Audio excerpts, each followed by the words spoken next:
मेरा स्टार्ट नाम विभा, हाँ जी, मेरा नाम विभा चौहान है।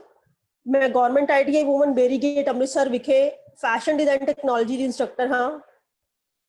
मैं सब तो पहले अपने डिपार्टमेंट के डिप्टी डायरैक्टर मिस्टर विजेंद्र तवन ते डिपार्टमेंट के होर जिहड़े ऑफिशियल्स है उन्हां दा मैं बहुत धन्नवाद करदी हाँ जिन्हां ने मैनूं यह प्लेटफॉर्म दिता। सो जिहड़ा मेरा अज दा टॉपिक है वो है इवैल्यूएशन इन टीचिंग। टीचिंग दे विच इवैल्यूएशन मुलांकन दी की महत्ता है जां टीचिंग दे विच मुलांकन की हुंदा है, असीं अज वो डिस्कस करांगे। सब तो पहले मैं तुहानूं अपने इंस्टीट्यूट बारे जिथे मैं काम करदी हाँ उहदे बारे तुहानूं थोड़ी जानकारी देवांगी। Government industrial training institute Beri Gate विखे अमृतसर विच स्थित है। ਇਹਦੇ ਵਿੱਚ ਜਿਹੜੀਆਂ ਟ੍ਰੇਡਸ ਚੱਲਦੀਆਂ ਨੇ, ਸਭ ਤੋਂ ਪਹਿਲੀ ਟ੍ਰੇਡ ਹੈ cutting, tailoring, embroidery and teachers training. ਕਟਾਈ ਸਿਲਾਈ ਤੇ ਕਢਾਈ ਦੀ ਟੀਚਰ ਟ੍ਰੇਨਿੰਗ ਦੀ ਟ੍ਰੇਡ ਚੱਲਦੀ ਹੈ ਜਿਹੜੀ ਕਿ 1 ਸਾਲ ਦੀ ਟ੍ਰੇਡ ਹੈ। ਸੂਇੰਗ ਟੈਕਨੋਲੋਜੀ, ਸੂਇੰਗ ਟੈਕਨੋਲੋਜੀ ਦੇ ਵਿੱਚ ਕਟਾਈ ਸਿਲਾਈ ਸਿਖਾਈ ਜਾਂਦੀ ਹੈ ਸਿੱਖਿਆਰਥੀਆਂ ਨੂੰ ਤੇ ਇਹ ਵੀ 1 ਸਾਲ ਦੀ ਟ੍ਰੇਡ ਹੈ। ਸਰਫੇਸ ਆਰਨਾਮੈਂਟੇਸ਼ਨ ਟੈਕਨੀਕ, ਕਢਾਈ ਦੀ ਟ੍ਰੇਡ ਨੂੰ ਸਰਫੇਸ ਆਰਨਾਮੈਂਟੇਸ਼ਨ ਟੈਕਨੀਕ ਕਿਹਾ ਜਾਂਦਾ ਹੈ ਤੇ ਇਹਦੇ ਵਿੱਚ ਹੱਥ ਦੀ ਤੇ ਪੈਰਾਂ ਦੇ ਨਾਲ ਚੱਲਣ ਵਾਲੀ ਮਸ਼ੀਨ ਦੇ ਨਾਲ ਤੇ ਮਸ਼ੀਨੀ ਕਢਾਈ ਜਿਹੜੀ ਹੈ ਉਹ ਸਿਖਾਈ ਜਾਂਦੀ ਹੈ। ਸਿੱਖਿਆਰਥੀਆਂ ਨੂੰ ਉਹਦੇ ਵਿੱਚ ਨਿਪੁੰਨ ਕੀਤਾ ਜਾਂਦਾ ਹੈ। Fashion design and technology, fashion design and technology ਇੱਕ ਅਜਿਹੀ ਟ੍ਰੇਡ ਹੈ ਜਿਹੜੀ ਅੱਜ ਕੱਲ੍ਹ ਬਹੁਤ ਟ੍ਰੈਂਡ ਦੇ ਵਿੱਚ ਹੈ, ਬਹੁਤ ਹੀ ਉਹਦੀ ਡਿਮਾਂਡ ਹੈ ਫੈਸ਼ਨ ਡਿਜ਼ਾਈਨ ਟ੍ਰੇਡ ਦੀ। ਸੋ ਇਹ ਵੀ 1 ਸਾਲ ਦੀ ਟ੍ਰੇਡ ਹੈ, ਨਵੇਂ ਡਿਜ਼ਾਈਨਰ ਡਰੈਸਿਸ ਬਣਾਉਣੀਆਂ ਸਿਖਾਈਆਂ ਜਾਂਦੀਆਂ ਨੇ, ਹੋਰ ਟੈਕਨੀਕਲ ਟਰਮਸ ਦੇ ਬਾਰੇ ਜਾਣਕਾਰੀ ਦਿੱਤੀ ਜਾਂਦੀ ਹੈ। ਬੇਸਿਕ ਕਾਸਮੈਟੋਲੋਜੀ ਜਿਹੜੀ ਨੈਕਸਟ ਟ੍ਰੇਡ ਜਿਹਦੇ ਬਾਰੇ ਮੈਂ ਡਿਸਕਸ਼ਨ ਕਰਨ ਜਾ ਰਹੀ ਹਾਂ ਉਹ ਬਿਊਟੀ ਐਂਡ ਕੇਅਰ ਦੇ ਨਾਲ ਸੰਬੰਧਿਤ ਹੈ ਤੇ ਉਹਦੇ ਵਿੱਚ ਅਸੀਂ ਸਾਰਾ ਕੁਝ ਸਿੱਖਨੇ ਆ, ਫੇਸ਼ੀਅਲਸ, ਹੋਰ ਬਲੀਚਿੰਗ, ਈਚ ਐਂਡ ਐਵਰੀਥਿੰਗ ਜੋ ਵੀ ਟੈਕਨੀਕਲ ਚੀਜ਼ਾਂ ਕਾਸਮੈਟੋਲੋਜੀ 'ਚ ਆਉਂਦੀਆਂ ਨੇ ਉਹ ਸਾਰੀਆਂ ਅਸੀਂ ਇਹਦੇ ਵਿੱਚ ਸਿਖਾਉਂਦੇ ਆ ਸਟੂਡੈਂਟਸ ਨੂੰ।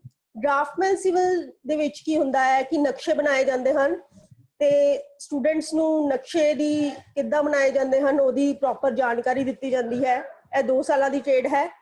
ICTSM ਜਿਹੜੀ ਟ੍ਰੇਡ ਹੈ ਇਹ ਵੀ 2 ਸਾਲਾਂ ਦੀ ਟ੍ਰੇਡ ਹੈ। ਇਹਦੇ ਵਿੱਚ ਇਨਫੋਰਮੇਸ਼ਨ ਟੈਕਨੋਲੋਜੀ ਬਾਰੇ ਦੱਸਿਆ ਜਾਂਦਾ ਹੈ, ਕੰਪਿਊਟਰਸ ਬਾਰੇ ਦੱਸਿਆ ਜਾਂਦਾ ਹੈ। ਸੋ ਇਹ ਸਾਰੀਆਂ ਟ੍ਰੇਡਸ ਜਿਹੜੀਆਂ ਮੈਂ government industrial training institute Beri Gate Amritsar ਵਿਖੇ ਚਲਾਈਆਂ ਜਾ ਰਹੀਆਂ ਨੇ। ਪ੍ਰਿੰਸੀਪਲ ਸਾਡੇ ਨੇ ਸਰਦਾਰ ਕਿਰਪਾਲ ਸਿੰਘ ਜੀ, ਉਹਨਾਂ ਦਾ ਮੋਬਾਈਲ ਨੰਬਰ ਹੈ 9815791144। ਜੇ ਤੁਹਾਨੂੰ ਕੋਈ ਵੀ ਕੁਐਰੀ ਹੈ, ਤੁਸੀਂ ਪੁੱਛਣਾ ਚਾਹੁੰਦੇ ਹੋ ਕੁਝ ਵੀ, ਤੁਸੀਂ ਸਰ ਨੂੰ ਵੀ ਫੋਨ ਕਰ ਸਕਦੇ ਹੋ। ਲਾਸਟ ਤੇ ਮੈਂ ਆਪਣਾ ਨੰਬਰ ਵੀ ਸ਼ੇਅਰ ਕਰਾਂਗੀ, ਤੁਸੀਂ ਮੇਰੇ ਨਾਲ ਵੀ ਗੱਲ ਕਰ ਸਕਦੇ ਹੋ। ਸੋ ਐਡਮਿਸ਼ਨ ਦੇ ਰਿਗਾਰਡਿੰਗ ਜਾਂ ਹੋਰ ਵੀ ਇੰਸਟੀਚਿਊਟ ਦੇ ਬਾਰੇ ਕੁਝ ਜਾਣਕਾਰੀ ਲੈਣੀ ਹੈ ਤੇ ਤੁਸੀਂ ਉਹਦੀ ਪੂਰੀ ਜਾਣਕਾਰੀ ਤੁਹਾਨੂੰ ਉਹਦੀ ਦਿੱਤੀ ਜਾਏਗੀ। ਸੋ ਹੁਣ ਅਗਲਾ ਆਪਣਾ ਜਿਹੜਾ ਅੱਜ ਦਾ ਕਨਸੈਪਟ ਹੈ ਉਹ ਕਰਾਉਣ ਤੋਂ ਪਹਿਲਾਂ ਮੈਂ ਤੁਹਾਨੂੰ ਆਪਣੇ ਕਾਲਜ ਬਾਰੇ ਜਾਣਕਾਰੀ ਦਿੱਤੀ ਹੈ। ਸੋ ਸਾਡੇ ਅੱਜ ਦੇ ਕੰਟੈਂਟਸ ਨੇ ਜਿਹੜੇ ਅਸੀਂ ਪੜਾਂਗੇ। ਮੀਨਿੰਗ ਆਫ ਇਵੈਲੂਏਸ਼ਨ, ਅਸੀਂ ਇਵੈਲੂਏਸ਼ਨ ਇਨ ਟੀਚਿੰਗ ਪੜ੍ਹਨੀ ਹੈ ਤੇ ਸਭ ਤੋਂ ਪਹਿਲੇ ਸਾਨੂੰ ਮੀਨਿੰਗ ਆਫ ਇਵੈਲੂਏਸ਼ਨ ਬਾਰੇ ਜਾਣਕਾਰੀ ਹੋਣੀ ਚਾਹੀਦੀ ਹੈ ਕਿ ਮੀਨਿੰਗ ਆਫ ਇਵੈਲੂਏਸ਼ਨ ਕੀ ਹੈ। ਮੀਨਿੰਗ ਆਫ ਇੰਟਰਨਲ ਅਸੈਸਮੈਂਟ ਜਾਂ ਇੰਟਰਨਲ ਇਵੈਲੂਏਸ਼ਨ ਨੂੰ ਕਿਹਾ ਜਾਂਦਾ ਹੈ। Advantages of internal assessment, disadvantages of internal assessment, principles of evaluation, evaluation ਦੇ ਸਿਧਾਂਤ ਕੀ ਨੇ। ਅਸੀਂ ਇਹਦੇ ਵਿੱਚ 13 ਸਿਧਾਂਤ ਪੜਾਂਗੇ। Importance of evaluation teaching, evaluation ਦੀ ਟੀਚਿੰਗ ਦੇ ਵਿੱਚ ਪੜ੍ਹਾਉਣ ਦੇ ਵਿੱਚ ਕੀ ਇੰਪੋਰਟੈਂਸ ਹੈ ਉਹ ਅਸੀਂ ਅੱਜ ਦੇ ਵਿੱਚ ਜਾਣਕਾਰੀ ਲਵਾਂਗੇ, ਉਹਨੂੰ ਡਿਟੇਲ ਦੇ ਵਿੱਚ ਅੱਜ ਅਸੀਂ ਸਮਝਾਂਗੇ। ਸੋ ਜਿਹੜੇ ਅੱਜ ਦੇ ਅਸੀਂ ਟੌਪਿਕ ਸਮਝਾ ਰਹੇ ਹਾਂ ਇਹ ਜ਼ਿਆਦਾਤਰ ਟੀਚਰ ਟ੍ਰੇਨਿੰਗ ਦੇ ਟੌਪਿਕਸ ਨੇ। ਸੋ ਧਿਆਨ ਨਾਲ ਟੀਚਰ ਟ੍ਰੇਨਿੰਗ ਜਿਹੜੇ ਸਟੂਡੈਂਟਸ ਕਰ ਰਹੇ ਨੇ ਉਹਨਾਂ ਨੂੰ ਸਬਜੈਕਟਿਵ ਟਾਈਪ ਕੁਐਸਚਨ ਪੇਪਰ ਆਉਂਦਾ ਹੈ ਤੇ ਮੇਰੀ ਇਹੋ ਹੀ ਉਮੀਦ ਹੈ ਕਿ ਜਿਹੜਾ ਮੈਂ ਤੁਹਾਡੇ ਨਾਲ ਮੈਟਰ ਡਿਸਕਸ ਕਰਾਂਗੀ ਤੁਸੀਂ ਆਪਣਾ ਜਿਹੜਾ ਕੁਐਸਚਨ ਪੇਪਰ ਤੇ ਆਨਸਰ ਜਿਹੜਾ ਵਾ ਉਹ ਜਿੰਨਾ ਵੀ, ਜੇ ਤੁਹਾਡਾ 10 ਮਾਰਕਸ ਦਾ ਆਉਂਦਾ ਤਦ ਵੀ ਤੁਸੀਂ ਅਪੇਅਰ ਕਰ ਸਕਦੇ ਹੋ, ਜੇ 20 ਮਾਰਕਸ ਦਾ ਲੌਂਗ ਕੁਐਸਚਨ ਆਉਂਦਾ ਤੇ ਤਦ ਵੀ ਤੁਸੀਂ ਈਜ਼ੀਲੀ ਉਹਨੂੰ ਅਪੇਅਰ ਕਰ ਪਾਓਗੇ। ਸੋ ਸਭ ਤੋਂ ਪਹਿਲੇ ਮੀਨਿੰਗ ਆਫ ਇਵੈਲੂਏਸ਼ਨ। ਇਵੈਲੂਏਸ਼ਨ ਜਿਹਨੂੰ ਮੁਲਾਂਕਣ ਕਹਿੰਦੇ ਆ ਉਹਦਾ ਕੀ ਮਤਲਬ ਹੈ।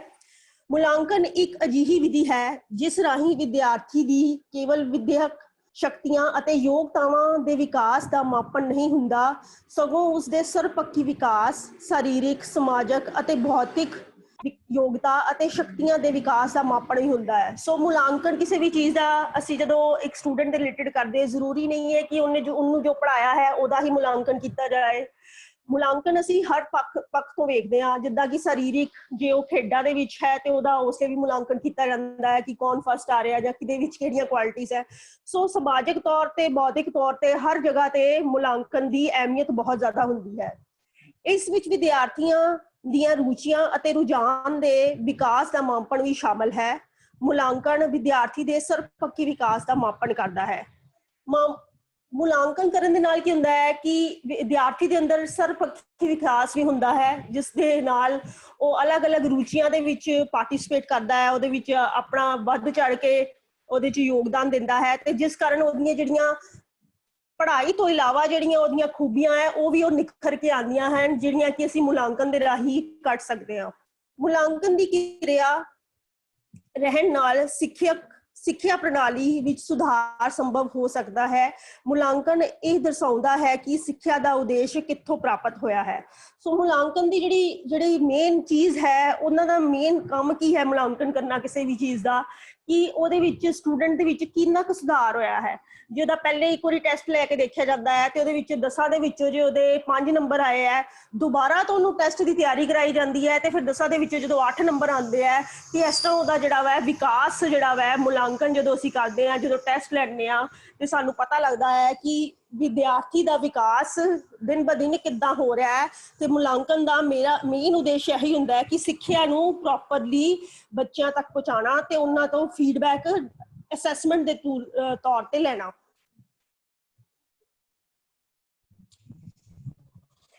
ਇਸ ਵਿਧੀ ਰਾਹੀਂ ਅਧਿਆਪਕਾਂ ਦੀ ਕਾਰਜ ਕੁਸ਼ਲਤਾ ਅਤੇ ਉਹਨਾਂ ਵੱਲੋਂ ਅਪਣਾਈ ਗਈ ਸਿੱਖਿਆ ਵਿਧੀ ਦੀ ਉਪਯੋਗਤਾ ਦੀ ਵੀ ਜਾਂਚ ਕੀਤੀ ਜਾਂਦੀ ਹੈ। ਮੁਲਾਂਕਣ ਇੱਕ ਨਿਰੰਤਰ ਚੱਲਣ ਵਾਲੀ ਪ੍ਰਕਿਰਿਆ ਹੈ। ਮੁਲਾਂਕਣ ਜਿਹੜੀ ਹੁੰਦੀ ਹੈ ਜ਼ਰੂਰੀ ਨਹੀਂ ਹੈ ਕਿ ਸਟੂਡੈਂਟਸ ਦੇ ਨਾਲ ਹੀ ਰਿਲੇਟਡ ਹੈ। ਮੁਲਾਂਕਣ ਦੇ ਨਾਲ ਅਸੀਂ ਜਿਹੜੇ ਟੀਚਰਸ ਨੇ ਜਿਹੜੇ ਪੜ੍ਹਾ ਰਹੇ ਨੇ ਉਹਨਾਂ ਦੀ ਸਿੱਖਿਆ ਪ੍ਰਣਾਲੀ ਕਿੱਦਾਂ ਦੀ ਹੈ, ਉਹ ਕਿਸ ਤਰ੍ਹਾਂ ਦਾ ਬੱਚਿਆਂ ਨੂੰ ਪੜ੍ਹਾ ਰਹੇ ਨੇ, ਉਹਦਾ ਵੀ ਜਿਹੜਾ ਨੌਲੇਜ ਸਾਨੂੰ ਕਿੱਥੋਂ ਮਿਲਦੀ ਹੈ, ਮੁਲਾਂਕਣ ਤੋਂ ਹੀ ਮਿਲਦੀ ਹੈ। ਜਦੋਂ ਬੱਚੇ ਟੈਸਟ ਦਿੰਦੇ ਨੇ ਉਹਨਾਂ ਦੇ ਮਾਰਕਸ ਤੋਂ ਪਤਾ ਲੱਗਦਾ ਕਿ ਟੀਚਰ ਨੇ ਬੱਚਿਆਂ ਨੂੰ ਕਿੱਦਾਂ ਦਾ ਪੜ੍ਹਾਇਆ ਵਾ, ਕਿੱਦਾਂ ਦੀ ਸਿੱਖਿਆ ਉਹਨਾਂ ਨੂੰ ਦਿੱਤੀ ਹੈ। ਸੋ ਇਹ ਇੱਕ ਨਿਰੰਤਰ ਚੱਲਣ ਵਾਲੀ ਪ੍ਰੀਖਿਆ ਹੈ। ਮੁਲਾਂਕਣ ਰਾਹੀਂ ਵਿਦਿਆਰਥੀਆਂ ਦੀ ਸਰੀਰਕ, ਮਾਨਸਿਕ ਤੇ ਭੌਤਿਕ ਜਾਂਚ ਕੀਤੀ ਜਾਂਦੀ ਹੈ। ਅੱਜ ਵੀ ਅਸੀਂ ਕਿਸੇ ਵੀ ਗੱਲ ਦਾ ਨਤੀਜਾ ਮੁਲਾਂਕਣ ਰਾਹੀਂ ਹੀ ਕੱਢਦੇ ਹਾਂ। ਸੋ ਮੁਲਾਂਕਣ ਜਿਹੜੀ ਹੈ ਉਹ ਜਿਹੜੀ ਵਿਧੀ ਹੈ, ਮੁਲਾਂਕਣ ਕਿਸੇ ਬੱਚੇ ਦੇ ਵਿਦਿਆ ਗ੍ਰਹਿਣ ਕਰ ਰਿਹਾ ਹੈ ਉਹਦਾ ਸਰੀਰਕ ਤੇ ਮਾਨਸਿਕ ਵਿਕਾਸ ਵੀ ਉਤੋਂ ਹੀ ਪਤਾ ਚੱਲਦਾ ਹੈ। ਜਦੋਂ ਅਸੀਂ ਕਿਸੇ ਬੱਚੇ ਦਾ ਮੁਲਾਂਕਣ ਕਰਦੇ ਹਾਂ, ਜਦੋਂ ਉਹਨੂੰ ਟੈਸਟ ਪਾਉਂਦੇ ਹਾਂ, ਉਸ ਤੋਂ ਬਾਅਦ ਉਹਦੀ ਗ੍ਰੇਡਸ ਦੇਖਦੇ ਹਾਂ ਤੇ ਸਾਨੂੰ ਪਤਾ ਲੱਗਦਾ ਹੈ ਕਿ ਬੱਚੇ ਨੇ ਕਿੰਨਾ ਕੁ ਜਿਹੜਾ ਵਾ ਟੀਚਰ ਦਾ ਪੜ੍ਹਾਇਆ ਹੈ, ਬਹੁਤ ਅੱਛੀ ਤਰ੍ਹਾਂ ਸਮਝਿਆ ਹੈ ਕਿ ਨਹੀਂ ਹੈ। ਇਹ ਸਾਰਾ ਕੁਝ ਜਿਹੜਾ ਨਤੀਜਾ ਹੈ ਮੁਲਾਂਕਣ ਰਾਹੀਂ ਅਸੀਂ ਕੱਢਦੇ ਹਾਂ। ਮੁਲਾਂਕਣ ਵਿੱਚ ਬਾਹਰਲੀਆਂ ਪ੍ਰੀਖਿਆਵਾਂ, ਅੰਦਰੂਨੀ ਜਾਂਚ ਪੜਤਾਲ, ਮੌਖਿਕ ਪ੍ਰੀਖਿਆ, ਸੰਚਿਤ ਰਿਕਾਰਡ ਪੱਤਰਾਂ ਅਤੇ ਸਭ ਕੁਝ ਸ਼ਾਮਲ ਹੁੰਦਾ ਹੈ। ਮੁਲਾਂਕਣ ਜਦੋਂ ਅਸੀਂ ਕਰਦੇ ਹਾਂ ਕਿਸੇ ਵੀ ਸਟੂਡੈਂਟ ਦਾ ਤੇ ਅਸੀਂ ਉਹਨਾਂ ਦੇ ਬੱਚਿਆਂ ਦੀਆਂ ਪ੍ਰੀਖਿਆਵਾਂ ਲੈਂਦੇ ਹਾਂ, ਉਹਨਾਂ ਦੀ ਇੰਟਰਨਲ ਜਿਹੜੇ ਰੋਜ਼ ਦੇ ਟੈਸਟ ਹੈ ਉਹਦੇ ਥਰੂ ਅਸੀਂ ਉਹਨਾਂ ਦੀ ਜਿਹੜਾ ਮੁਲਾਂਕਣ ਕਰਦੇ ਹਾਂ। ਮੌਖਿਕ ਪ੍ਰੀਖਿਆਵਾਂ, ਔਰਲ ਜਿਹੜੇ ਉਹਨਾਂ ਨੂੰ ਕੁਐਸਚਨ ਪੁੱਟ ਕਰਦੇ ਹਾਂ, ਜਦੋਂ ਅਸੀਂ ਚੈਪਟਰ ਪੜ੍ਹਾਉਂਦੇ ਹਾਂ ਉਹਦੇ ਵਿੱਚ ਕੁਐਸਚਨ ਪੁੱਟ ਕਰਦੇ ਹਾਂ। ਸੋ ਇਸ ਤਰ੍ਹਾਂ ਉਹਨਾਂ ਦਾ ਜਿਹੜਾ ਹੈ ਮੁਲਾਂਕਣ ਕੀਤਾ ਜਾਂਦਾ ਹੈ ਤੇ ਜੋ ਵੀ ਉਹਨਾਂ ਦੀ ਰਿਪੋਰਟ ਆਉਂਦੀ ਹੈ ਤੇ ਉਹਨਾਂ ਦਾ ਰਿਕਾਰਡ ਰੈਡੀ ਕੀਤਾ ਜਾਂਦਾ ਹੈ ਤੇ ਜਿਹਨੂੰ ਕਿ ਸੰਭਾਲ ਕੇ ਰੱਖਿਆ ਜਾਂਦਾ ਹੈ ਤਾਂ ਕਿ ਫਾਈਨਲ ਦੇ ਜਦੋਂ ਪੇਪਰ ਹੋਣ ਉਹਦੇ ਵਿੱਚ ਉਹਦੇ ਰਿਕਾਰਡ ਨੂੰ ਅਸੀਂ ਐਡ ਕਰ ਸਕੀਏ। ਇਸ ਤਰ੍ਹਾਂ ਅਸੀਂ ਜਿਹੜਾ ਮੁਲਾਂਕਣ ਕਿਸੇ ਵੀ ਟੀਚਿੰਗ ਦੇ ਵਿੱਚ ਅਸੀਂ ਯੂਜ਼ ਕਰਦੇ ਹਾਂ। ਡੈਫੀਨੇਸ਼ਨਸ ਆਫ ਇਵੈਲੂਏਸ਼ਨ ਮੁਲਾਂਕਣ ਦੀ ਜਿਹੜੀ ਡੈਫੀਨੇਸ਼ਨਸ ਕੁਛ ਬੜੇ ਹੀ ਆਦਰਯੋਗ ਜਿਹੜੇ ਲੋਕ ਨੇ ਉਹਨਾਂ ਨੇ ਕਾਫੀ ਮੁਲਾਂਕਣ ਦੇ ਉੱਤੇ ਡੈਫੀਨੇਸ਼ਨਸ ਦਿੱਤੀਆਂ ਨੇ। ਮੁਲਾਂਕਣ ਦਾ ਅਰਥ ਹੈ ਗਿਆਨ ਦੀ ਪਰਖ ਕਰਨਾ। ਸੋ ਸਭ ਤੋਂ ਪਹਿਲੀ ਚੀਜ਼ ਹੈ ਕਿ ਮੁਲਾਂਕਣ ਦਾ ਮੇਨ ਟੀਚਾ ਇਹ ਹੀ ਹੁੰਦਾ ਹੈ ਕਿ ਜਿਹੜਾ ਗਿਆਨ ਵਿਦਿਆਰਥੀ ਨੂੰ ਟੀਚਰ ਦੁਆਰਾ ਮਿਲਿਆ ਹੈ ਕਿ ਉਹ ਵਿਦਿਆਰਥੀ ਨੂੰ ਪੂਰੀ ਤਰ੍ਹਾਂ ਸਮਝ ਆਇਆ ਹੈ। ਜੇ ਅਸੀਂ ਇਹ ਜਾਣਨਾ ਚਾਹੁੰਦੇ ਹਾਂ ਤੇ ਸਾਨੂੰ ਉਹਦਾ ਮੁਲਾਂਕਣ ਕਰਨਾ ਪੈਂਦਾ ਹੈ। ਰਿਗਸਨ ਅਨੁਸਾਰ ਮੁਲਾਂਕਣ ਇੱਕ ਨਵੀਨ ਅਤੇ ਤਕਨੀਕੀ ਸ਼ਬਦ ਹੈ ਜਿਹੜਾ ਪ੍ਰਾਚੀਨ ਪ੍ਰੀਖਿਆਵਾਂ ਵਿੱਚ ਸ਼ਾਮਲ ਮਾਪਣ ਨੂੰ ਸੰਕਲਪ ਨੂੰ ਵਧੇਰੇ ਵਿਸ਼ਾਲਤਾ ਪ੍ਰਦਾਨ ਕਰਦਾ ਹੈ। ਸੋ ਜਿਹੜੀ ਅਸੀਂ ਮਾਪ ਤੋਲ ਕਰਦੇ ਹਾਂ ਉਹਨੂੰ ਵਿਸ਼ਾਲ ਇੱਕ ਨਜ਼ਰੀਆ ਪ੍ਰਦਾਨ ਕਰਦਾ ਹੈ। ਇਸ ਕਰਕੇ ਜਿਹੜਾ ਉਹ ਮੁਲਾਂਕਣ ਜਿਹੜਾ ਵਾ ਕੀਤਾ ਜਾਂਦਾ ਹੈ। ਹਨਾ ਦੇ ਵਿਚਾਰ ਅਨੁਸਾਰ ਮੁਲਾਂਕਣ ਬੱਚੇ ਦੇ ਸਰਵਪੱਖੀ ਵਿਕਾਸ, ਸਰੀਰਕ, ਸਮਾਜਿਕ ਅਤੇ ਭੌਤਿਕ ਤੇ ਉਸ ਦੀਆਂ ਰੁਚੀਆਂ ਤੇ ਯੋਗਤਾਵਾਂ ਦਾ ਮਾਪਣ ਹੈ। ਸੋ ਹਨਾ ਦੇ ਅਨੁਸਾਰ ਕੀ ਹੈ ਕਿ ਜਿਹੜਾ ਅਸੀਂ ਮੁਲਾਂਕਣ ਕਰਦੇ ਹਾਂ ਉਹ ਬੱਚੇ ਦੇ ਸਰਵਪੱਖੀ ਵਿਕਾਸ ਨੂੰ ਕੀ ਕਰਦਾ ਹੈ, ਦਰਸਾਉਂਦਾ ਹੈ ਕਿ ਉਹਦਾ ਭੌਤਿਕ ਵਿਕਾਸ ਕਿੰਨਾ ਆਇਆ, ਸਰੀਰਕ ਵਿਕਾਸ ਕਿੰਨਾ ਆਇਆ, ਸਮਾਜਿਕ ਉਹਦੀਆਂ ਕੀ ਕੁਆਲਿਟੀਜ਼ ਉਹਦੇ ਵਿੱਚ ਆਈਆਂ, ਇਹ ਸਾਰੀਆਂ ਉਹਦੀਆਂ ਰੁਚੀਆਂ ਕਿਹੜੀਆਂ, ਜਾਂ ਉਹਦੀ ਯੋਗਤਾ ਕੀ ਹੈ ਹਰ ਇੱਕ ਖੇਤਰ ਦੇ ਵਿੱਚ, ਉਹ ਸਾਰਾ ਜਿਹੜਾ ਵਾ ਉਹ ਮੁਲਾਂਕਣ ਦੱਸਦਾ ਹੈ। ਕਲਾਰ ਅਤੇ ਸਟਾਰ ਦੇ ਅਨੁਸਾਰ ਮੁਲਾਂਕਣ ਉਹ ਨਿਰਣਾ ਹੈ ਜੋ ਵਿਦਿਆਰਥੀਆਂ ਦੇ ਕੰਮਾਂ ਤੋਂ ਪ੍ਰਾਪਤ ਸੂਚਨਾਵਾਂ ਤੋਂ ਕੱਢਿਆ ਜਾਂਦਾ ਹੈ। ਸੋ ਜਦੋਂ ਵਿਦਿਆਰਥੀ ਇੱਕ ਕੁਐਸਚਨ ਪੇਪਰ ਅਟੈਂਪਟ ਕਰਦਾ ਹੈ, ਉਸ ਤੋਂ ਬਾਅਦ ਹੀ ਇੱਕ ਟੀਚਰ ਨੂੰ ਪਤਾ ਲੱਗਦਾ ਹੈ ਕਿ ਉਹਨੇ ਕਲਾਸ ਦੇ ਵਿੱਚ ਜਿਹੜਾ ਪੜ੍ਹਾਇਆ ਹੋਇਆ ਕਿੰਨਾ ਕੁ ਪੜ੍ਹਿਆ ਵਾ, ਕਿੰਨਾ ਕੁ ਨੂੰ ਯਾਦ ਰੱਖਿਆ ਹੈ। ਸੋ ਮੁਲਾਂਕਣ ਜਿਹੜਾ ਹੈ ਬਹੁਤ ਹੀ ਵੱਡਾ ਰੋਲ ਪਲੇ ਕਰਦਾ ਹੈ। ਜਾਹਲ ਦੇ ਅਨੁਸਾਰ ਮੁਲਾਂਕਣ ਇੱਕ ਅਜਿਹਾ ਅਮਲ ਹੈ ਜੋ ਇਹ ਦਰਸਾਉਂਦਾ ਹੈ ਕਿ ਮਨੋਰਥਾਂ ਦੀ ਪੂਰਤੀ ਕਿੱਥੋਂ ਤੱਕ ਹੋ ਰਹੀ ਹੈ, ਮਤਲਬ ਕਿ ਉਹ ਕਿੰਨਾ ਕੁ ਬੱਚਾ ਜਿਹੜਾ ਨੌਲੇਜ ਗ੍ਰਹਿਣ ਕਰ ਰਿਹਾ ਹੈ। ਇਹ ਪੜ੍ਹਾਉਣ ਦੇ ਸਿੱਟੇ ਜਾਂਚਣ ਲਈ ਅਧਿਆਪਕ, ਵਿਦਿਆਰਥੀ ਅਤੇ ਹੋਰ ਸਕੂਲ ਕਰਮਚਾਰੀਆਂ ਵੱਲੋਂ ਸਮੁੱਚੀ ਕਾਰਵਾਈ ਹੈ। ਸੋ ਇਹ ਮਤਲਬ ਜੋ ਵੀ ਅਸੀਂ ਬੱਚਿਆਂ ਨੂੰ ਪੜ੍ਹਾਇਆ ਹੈ ਉਹਨੂੰ ਜਾਂਚਣ ਲਈ ਅਧਿਆਪਕ, ਵਿਦਿਆਰਥੀ ਅਤੇ ਅਲੱਗ-ਅਲੱਗ ਜਿਹੜੇ ਕਰਮਚਾਰੀ ਪੜ੍ਹਾਈ ਦੇ ਵਿੱਚ ਲੱਗੇ ਹੋਏ ਨੇ, ਉਹਨਾਂ ਸਾਰਿਆਂ ਦੀ ਕਾਬਲੀਅਤ ਕਿੱਥੋਂ ਜਾਂਚੀ ਜਾਂਦੀ ਹੈ? ਇੱਕ ਕਿਸੇ ਵੀ ਚੀਜ਼ ਦਾ ਮੁਲਾਂਕਣ ਕਰਨ ਤੋਂ ਬਾਅਦ ਜਾਂਚੀ ਜਾਂਦੀ ਹੈ। ਮੈਂ ਫਿਰ ਤੋਂ ਤੁਹਾਨੂੰ ਦੱਸਾਂਗੀ, ਮੁਲਾਂਕਣ ਦਾ ਅਰਥ ਹੈ ਗਿਆਨ ਦੀ ਪਰਖ ਕਰਨਾ। ਸੋ ਸਭ ਤੋਂ ਪਹਿਲੇ ਅਸੀਂ ਪੜਾਂਗੇ ਕਿ ਅੰਦਰੂਨੀ ਮੁਲਾਂਕਣ ਕੀ ਹੁੰਦਾ ਹੈ। What is the internal assessment ਜਾਂ internal evaluation in teaching? ਸਾਡੇ ਸਕੂਲ ਵਿੱਚ ਆਮ ਤੌਰ ਤੇ ਪ੍ਰੀਖਿਆਵਾਂ ਲੈਣ ਦਾ ਢੰਗ ਪ੍ਰਚਲਿਤ ਹੈ। ਇਹ ਸਾਲ ਦੇ ਅੰਤ ਵਿੱਚ ਅਧਿਆਪਕਾਂ ਦੁਆਰਾ ਲਈਆਂ ਜਾਂਦੀਆਂ ਹਨ। ਇਸ ਰਾਹੀਂ ਸਭ ਵਿਸ਼ਿਆਂ ਦੀ ਪ੍ਰੀਖਿਆ ਲਈ ਜਾਂਦੀ ਹੈ। ਸੋ ਸਾਨੂੰ ਪਤਾ ਹੈ ਕਿ ਜਦੋਂ ਅਸੀਂ ਸਾਲ ਪੂਰਾ ਕਰ ਲੈਂਦੇ ਹਾਂ, ਪੜ੍ਹ ਲੈਂਦੇ ਹਾਂ, ਅੰਤ ਵਿੱਚ ਇੱਕ ਪ੍ਰੀਖਿਆ ਲਈ ਜਾਂਦੀ ਹੈ ਜਿਸ ਤੋਂ ਸਾਡੀ ਯੋਗਤਾ ਜਿਹੜੀ ਹੈ ਦਰਸਾਈ ਜਾਂਦੀ ਹੈ ਕਿ ਅਸੀਂ ਕਿੰਨੇ ਯੋਗ ਹੋਏ ਹਾਂ ਉਸ ਕਲਾਸ ਵਿੱਚ ਪੜ੍ਹ ਕੇ। ਸੋ ਇਸ ਨਾਲ ਸਮੇਂ ਅਤੇ ਮਿਹਨਤ ਦੀ ਬਚਤ ਹੁੰਦੀ ਹੈ। ਇਹ ਕੰਮ ਸਾਲ ਦੇ ਅੰਤ ਵਿੱਚ ਕੀਤਾ ਜਾਂਦਾ ਹੈ। ਇਸ ਦਾ ਉਦੇਸ਼ ਮੁਲਾਂਕਣ ਅਤੇ ਪੜ੍ਹਾਈ ਵਿੱਚ ਸੰਬੰਧ ਨੂੰ ਮਜ਼ਬੂਤ ਕਰਨਾ ਹੁੰਦਾ ਹੈ। ਅੰਦਰੂਨੀ ਮੁਲਾਂਕਣ ਵਿਦਿਆ ਦੀ ਯੋਗਤਾ ਨੂੰ ਮਾਪਦਾ ਹੈ। ਸੋ ਜਿਹੜੀ ਅਸੀਂ ਮੁਲਾਂਕਣ ਕਰਦੇ ਹਾਂ ਉਹ ਬੱਚਿਆਂ ਦੀ ਮਿਹਨਤ ਨੂੰ ਦਰਸਾਉਂਦਾ ਹੈ ਕਿ ਬੱਚੇ ਕਿੰਨਾ ਕੁ ਸਾਰਾ ਸਾਲ ਮਿਹਨਤ ਕੀਤੀ ਹੈ, ਕਿੰਨੀ ਕੁ ਪੜ੍ਹਾਈ ਕੀਤੀ ਹੈ। ਉਹਦਾ ਜਿਹੜਾ ਮੁਲਾਂਕਣ ਹੈ, ਅਸੀਂ ਅਖੀਰ 'ਚ ਜਦੋਂ ਟੀਚਰਸ ਕੋਈ ਟੈਸਟ ਲੈਂਦੇ ਹੈ ਜਾਂ ਪੇਪਰਸ ਲੈਂਦੇ ਹੈ ਤੇ ਉਸ ਤੋਂ ਜਿਹੜੇ ਨੰਬਰ ਪ੍ਰਾਪਤ ਕਰਦਾ ਹੈ ਬੱਚਾ, ਉਹਦੇ ਤੋਂ ਪਤਾ ਲੱਗਦਾ ਹੈ ਕਿ ਕਿੰਨਾ ਬੱਚੇ ਨੇ ਪੜ੍ਹਿਆ ਹੈ ਜਾਂ ਕਿੰਨਾ ਬੱਚੇ ਨੇ ਸਮਝਿਆ ਹੈ। ਬੱਚਿਆਂ ਵਿੱਚ ਕੰਮ ਕਰਨ ਦੀ ਇਕਾਗਰਤਾ ਪੈਦਾ ਕਰਦਾ ਹੈ। ਸਕੂਲਾਂ ਵਿੱਚ ਅੰਦਰੂਨੀ ਮੁਲਾਂਕਣ ਦੀ ਵਰਤੋਂ ਕੀਤੀ ਜਾਂਦੀ ਹੈ। ਮੁਲਾਂਕਣ ਕਰਨਾ ਮਤਲਬ ਵਿਦਿਆਰਥੀਆਂ ਦਾ ਅਧਿਆਪਕਾਂ ਵੱਲੋਂ ਮੁਲਾਂਕਣ। ਇਸ ਨੂੰ ਅਸੀਂ ਵਿਦਿਆਰਥੀਆਂ ਦੀ ਯੋਗਤਾ ਅਤੇ ਉਸ ਦੇ ਕੰਮ ਕਰਨ ਦੀ ਜਾਂਚ ਕਰਨ ਲਈ ਕਰਦੇ ਹਾਂ। ਬਿਨਾਂ ਮੁਲਾਂਕਣ ਅਸੀਂ ਵਿਦਿਆਰਥੀ ਦੀ ਯੋਗਤਾ ਦਾ ਪਤਾ ਨਹੀਂ ਲਗਾ ਸਕਦੇ। ਸੋ ਮੁਲਾਂਕਣ ਦਾ ਬਹੁਤ ਹੀ ਜ਼ਿਆਦਾ ਇੰਪੋਰਟੈਂਟ ਰੋਲ ਹੁੰਦਾ ਹੈ ਪੜ੍ਹਾਈ ਦੇ ਵਿੱਚ, ਤੇ ਇਸ ਕਰਕੇ ਵਿਦਿਆਰਥੀਆਂ ਦੀ ਮੁਲਾਂਕਣ ਕਰਨ ਵਾਸਤੇ ਜਦੋਂ ਅਧਿਆਪਕ ਉਹਨਾਂ ਤੋਂ ਟੈਸਟ ਲੈਂਦੇ ਨੇ ਜਾਂ ਉਹਨਾਂ ਦੀ ਯੋਗਤਾ ਨੂੰ ਪਰਖਣਾ ਚਾਹੁੰਦੇ ਨੇ ਜਾਂ ਕੋਈ ਵੀ ਕੰਮ ਦੀ ਜਾਂਚ ਕਰਨਾ ਚਾਹੁੰਦੇ ਨੇ ਕਿ ਉਹਨਾਂ ਨੂੰ ਕਿੱਥੇ ਤੱਕ ਉਹ ਕੰਮ ਉਹਨਾਂ ਨੂੰ ਪ੍ਰੈਕਟੀਕਲ ਹੋਏ ਜਾਂ ਥਿਓਰੈਟੀਕਲ ਹੋਏ ਸਮਝ ਆਇਆ ਹੈ, ਤਾਂ ਉਹਨਾਂ ਨੂੰ ਮੁਲਾਂਕਣ ਹੀ ਕਰਨਾ ਪੈਂਦਾ ਹੈ। ਬਿਨਾਂ ਮੁਲਾਂਕਣ ਤੋਂ ਅਸੀਂ ਕਿਸੇ ਵੀ ਵਿਦਿਆਰਥੀ ਦੀ ਯੋਗਤਾ ਦਾ ਪਤਾ ਨਹੀਂ ਲਗਾ ਸਕਦੇ। ਸੋ ਕੁਝ ਐਡਵਾਂਟੇजेस ਨੇ, ਐਡਵਾਂਟੇजेस ਡਿਸਐਡਵਾਂਟੇजेस ਲਿਖ ਦਿੱਤਾ, ਗਲਤੀ ਦੇ ਨਾਲ ਆ ਗਿਆ ਜੀ। ਹੁਣ ਕੁਝ ਐਡਵਾਂਟੇजेस ਨੇ ਅੰਦਰੂਨੀ ਮੁਲਾਂਕਣ ਦੇ, ਜਿਹੜਾ ਮੈਂ ਤੁਹਾਨੂੰ ਇੱਕ ਇੱਕ ਕਰਕੇ ਸਮਝਾਵਾਂਗੀ। ਸਭ ਤੋਂ ਪਹਿਲਾ ਹੈ ਬਾਹਰੀ ਪ੍ਰੀਖਿਆ ਦੇ ਦੋਸ਼। ਬਾਹਰੀ ਪ੍ਰੀਖਿਆ ਦੇ ਦੋਸ਼ ਜਿਹੜੇ ਹੁੰਦੇ ਨੇ, ਅੰਦਰੂਨੀ ਮੁਲਾਂਕਣ ਰਾਹੀਂ ਬਾਹਰਲੀ ਪ੍ਰੀਖਿਆ ਦੇ ਦੋਸ਼ਾਂ ਨੂੰ ਦੂਰ ਕਰਨ ਵਿੱਚ ਸਹਾਇਤਾ ਮਿਲਦੀ ਹੈ। ਬਾਹਰਲਾ ਮੁਲਾਂਕਣ ਵਿਦਿਆਰਥੀ ਦਾ ਸਮੁੱਚਾ ਤੇ ਸੰਤੁਲਿਤ ਅੰਕਣ ਨਹੀਂ ਕਰ ਸਕਦਾ। ਇਹ ਮੁਲਾਂਕਣ ਅਧੂਰਾ ਹੁੰਦਾ ਹੈ। ਇਸ ਲਈ ਅੰਦਰੂਨੀ ਮੁਲਾਂਕਣ ਦੀ ਵਰਤੋਂ ਕੀਤੀ ਜਾਂਦੀ ਹੈ। ਕੰਮ ਕਰਨ ਦੀ ਪ੍ਰੇਰਣਾ। ਕੰਮ ਕਰਨ ਦੀ ਪ੍ਰੇਰਣਾ ਦੇ ਵਿੱਚ ਕੀ ਅਸੀਂ ਇਹਦੇ 'ਚ ਡਿਸਕਸ ਕਰਾਂਗੇ, ਕਿਸ ਤਰ੍ਹਾਂ ਇਹ ਸਾਡਾ ਅੰਦਰੂਨੀ ਮੁਲਾਂਕਣ ਦਾ ਲਾਭ ਬਣੇਗਾ। ਇਸ ਵਿਧੀ ਨਾਲ ਵਿਦਿਆਰਥੀਆਂ ਨੂੰ ਸਾਰਾ ਸੈਸ਼ਨ ਕੰਮ ਕਰਨ ਦੀ ਆਦਤ ਪੈ ਜਾਂਦੀ ਹੈ। ਇਹ ਉਹ ਸਮਾਂ ਵਿਅਰਥ ਕੀਤੇ ਬਿਨਾਂ ਆਪਣਾ ਕੰਮ ਕਰਦੇ ਹਨ ਤੇ ਉਹਨਾਂ ਵਿੱਚ ਕੰਮ ਕਰਨ ਦੀ ਪ੍ਰੇਰਣਾ ਜਿਹੜੀ ਹੈ ਉਹ ਪੈਦਾ ਹੋ ਜਾਂਦੀ ਹੈ। ਭਰੋਸੇਯੋਗ ਅਤੇ ਪ੍ਰਮਾਣਕ। ਭਰੋਸੇਯੋਗ ਜਿਹੜਾ ਹੁੰਦਾ ਹੈ ਕੰਮ ਹੁੰਦਾ ਹੈ, ਅੰਦਰੂਨੀ ਮੁਲਾਂਕਣ ਭਰੋਸੇਯੋਗ ਤੇ ਪ੍ਰਮਾਣਕ ਹੁੰਦਾ ਹੈ। ਇਹ ਸਾਰੇ ਸੈਸ਼ਨ ਦੇ ਆਧਾਰ ਤੇ ਹੋਣ ਦੇ ਕਾਰਨ ਯਕੀਨੀ ਹੁੰਦਾ ਹੈ। ਮਤਲਬ ਸਾਰਾ ਜਿਹੜਾ ਸੈਸ਼ਨ ਅਸੀਂ ਪੜ੍ਹਾਇਆ ਹੈ ਉਸ ਤੋਂ ਬਾਅਦ ਜਿਹੜਾ ਮੁਲਾਂਕਣ ਅਸੀਂ ਟੈਸਟ ਲੈਂਦੇ ਹਾਂ ਉਸ ਤੋਂ ਇਹ ਭਰੋਸੇਯੋਗ ਜਿਹੜਾ ਵੈ ਮੁਲਾਂਕਣ ਸਾਡਾ ਨਿਕਲ ਕੇ ਆਉਂਦਾ ਹੈ। ਉਸ ਤੋਂ ਬਾਅਦ ਹੈ ਨਿਰੀਖਣ ਕਰਨਾ। ਇਸ ਵਿਧੀ ਦੁਆਰਾ ਅਸੀਂ ਵਿਦਿਆਰਥੀਆਂ ਦਾ ਮੁਲਾਂਕਣ ਆਸਾਨੀ ਨਾਲ ਕਰ ਸਕਦੇ ਹਾਂ। ਖੇਡ ਦੇ ਮੈਦਾਨ, ਕਿਸੇ ਕਾਰਜਸ਼ੀਲਤਾ ਨੂੰ ਨਿਭਾਉਣ ਸਮੇਂ ਜਾਂ ਹੋਰ ਕਈ ਕਾਰਜਾਂ ਵਿੱਚ ਵਿਦਿਆਰਥੀ ਦਾ ਨਿਰੀਖਣ ਕਰਕੇ ਉਹਨਾਂ ਦੀ ਜਾਂਚ ਕੀਤੀ ਜਾਂਦੀ ਹੈ। ਸੋ ਨਿਰੀਖਣ ਵੀ ਜਿਹੜਾ ਵੈ ਬਹੁਤ ਹੀ ਵੱਡਾ ਲਾਭ ਮੰਨਿਆ ਜਾਂਦਾ ਹੈ ਮੁਲਾਂਕਣ ਕਰਨ ਦਾ। ਯੋਗਤਾਵਾਂ।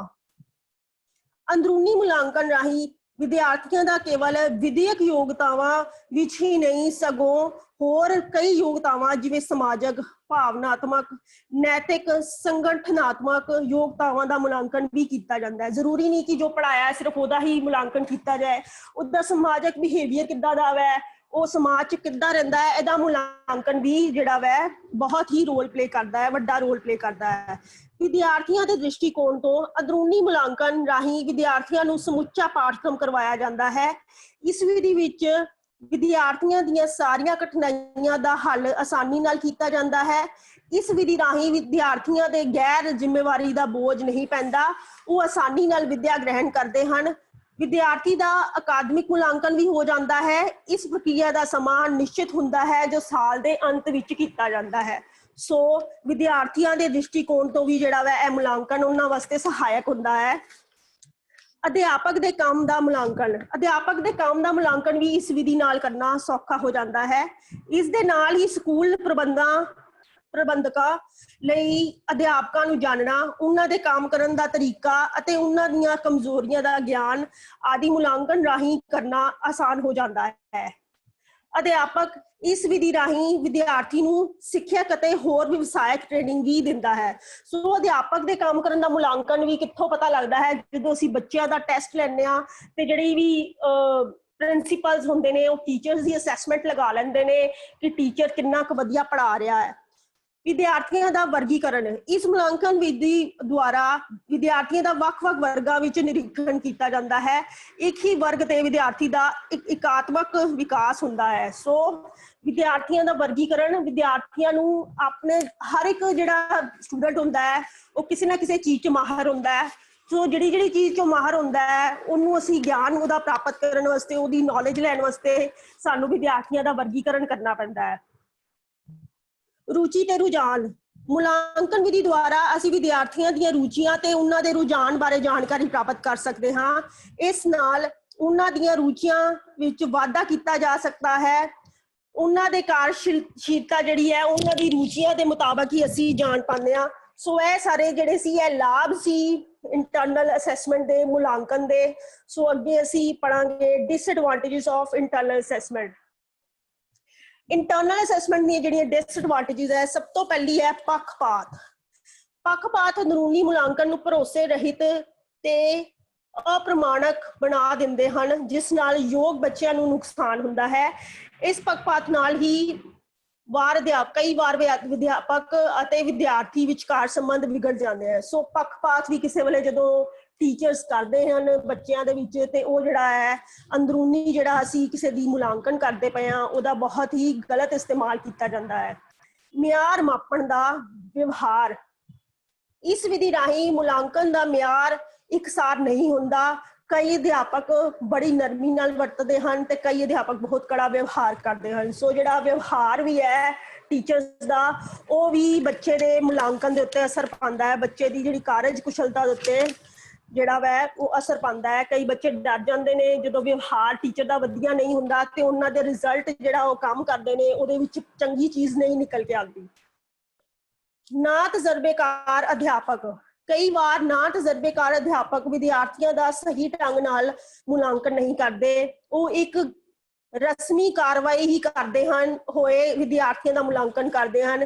ਇਹ ਸਹੀ ਅਰਥਾਂ ਵਿੱਚ ਮੁਲਾਂਕਣ ਨਹੀਂ ਹੁੰਦਾ। ਸੋ ਜਿਨ੍ਹਾਂ ਨੂੰ ਆਪਣੀ ਨੌਲੇਜ ਹੀ ਨਹੀਂ ਹੈ ਪੜ੍ਹਾਉਣ ਦੀ, ਉਹ ਕਿੱਦਾਂ ਕਿਸੇ ਚੀਜ਼ ਦਾ, ਕਿਸੇ ਵੀ ਬੱਚੇ ਦਾ ਮੁਲਾਂਕਣ ਕਰ ਸਕਦੇ ਆ। ਉਹ ਜਿਸ ਤਰ੍ਹਾਂ ਚੀਜ਼ ਚੱਲੀ ਆ ਰਹੀ ਹੈ, ਜੇ ਟੈਸਟ ਕਿਹਾ ਜਾਂਦਾ ਹੈ ਤੇ ਟੈਸਟ ਦੇ ਲੈ ਲੈਂਦੇ ਆ, ਬਟ ਉਹਨਾਂ ਨੂੰ ਬਿਲਕੁਲ ਨੌਲੇਜ ਨਹੀਂ ਹੁੰਦੀ ਕਿ ਕਿੱਦਾਂ ਅਸੀਂ ਟੈਸਟ ਲੈਣਾ ਹੈ, ਕਿੱਦਾਂ ਬੱਚਿਆਂ ਦੇ ਨਾਲ ਡੀਲ ਕਰਨਾ ਹੈ। ਸਹੀ ਢੰਗ ਦਾ ਨਾ ਹੋਣਾ, ਕਈ ਵਾਰ ਕੁਝ ਵਿਦਿਆਰਥੀ ਅਧਿਆਪਕਾਂ ਦੀਆਂ ਨਜ਼ਰਾਂ ਵਿੱਚ ਚੰਗੇ ਬਣੇ ਰਹਿੰਦੇ ਹਨ ਤਾਂ ਉਹ ਚੰਗੇ ਅੰਕ ਪ੍ਰਾਪਤ ਕਰ ਲੈਂਦੇ ਹਨ ਤੇ ਹੋਰ ਵਿਦਿਆਰਥੀਆਂ ਨੂੰ ਉਹਨਾਂ ਦੀ ਯੋਗਤਾ ਅਨੁਸਾਰ ਅੰਕ ਨਹੀਂ ਦਿੱਤੇ ਜਾਂਦੇ। ਸੋ ਜਿਹੜੇ ਬੱਚਿਆਂ ਦਾ ਨਾਲ ਜਿਹੜਾ ਅਸੀਂ ਵਿਵਹਾਰ ਕਰਦੇ ਪਏ ਹਾਂ ਉਹ ਬਿਲਕੁਲ ਸਹੀ ਹੋਣਾ ਚਾਹੀਦਾ ਹੈ। ਉਹਦੇ ਵਿੱਚ ਕੋਈ ਵੀ ਇਸ ਤਰ੍ਹਾਂ ਦੀ ਚੀਜ਼ ਨਹੀਂ ਹੋਣੀ ਚਾਹੀਦੀ ਕਿ ਇੱਕ ਬੱਚੇ ਦਾ ਜਿਹੜਾ ਉਹਨੇ ਆਪਣਾ ਇਮੇਜ ਵਧੀਆ ਬਣਾਈ ਹੈ ਤੇ ਉਹਨੂੰ ਆਪਣੇ ਆਪ ਬਿਨਾਂ ਕੁਛ ਕੀਤੇ ਹੀ ਨੰਬਰ ਉਹਨੂੰ ਦੇ ਦਿਓ, ਤੇ ਦੂਸਰਾ ਜਿਹੜਾ ਬੱਚਾ ਹੈ ਜਿਨ੍ਹਾਂ ਨੇ ਕੰਮ ਕੀਤਾ ਹੈ ਉਹਨੂੰ ਧਿਆਨ ਵੀ ਨਾ ਦਿਓ।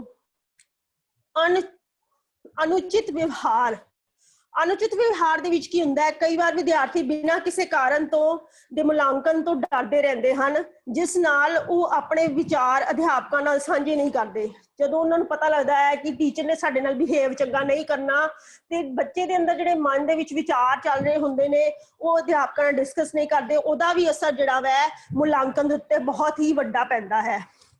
ਅਧਿਆਪਕ ਦਾ ਵਤੀਰਾ, ਫਿਰ ਮੈਂ ਇਹਦੇ ਵਿੱਚ ਡਿਸਕਸ ਕਰਾਂਗੀ। ਕਈ ਵਾਰ ਇਸ ਦਾ ਪ੍ਰਭਾਵ ਅਧਿਆਪਕ ਦੇ ਗਲਤ ਸ਼ਬਦਾਂ ਦੇ ਉੱਤੇ ਵੀ ਹੁੰਦਾ ਹੈ।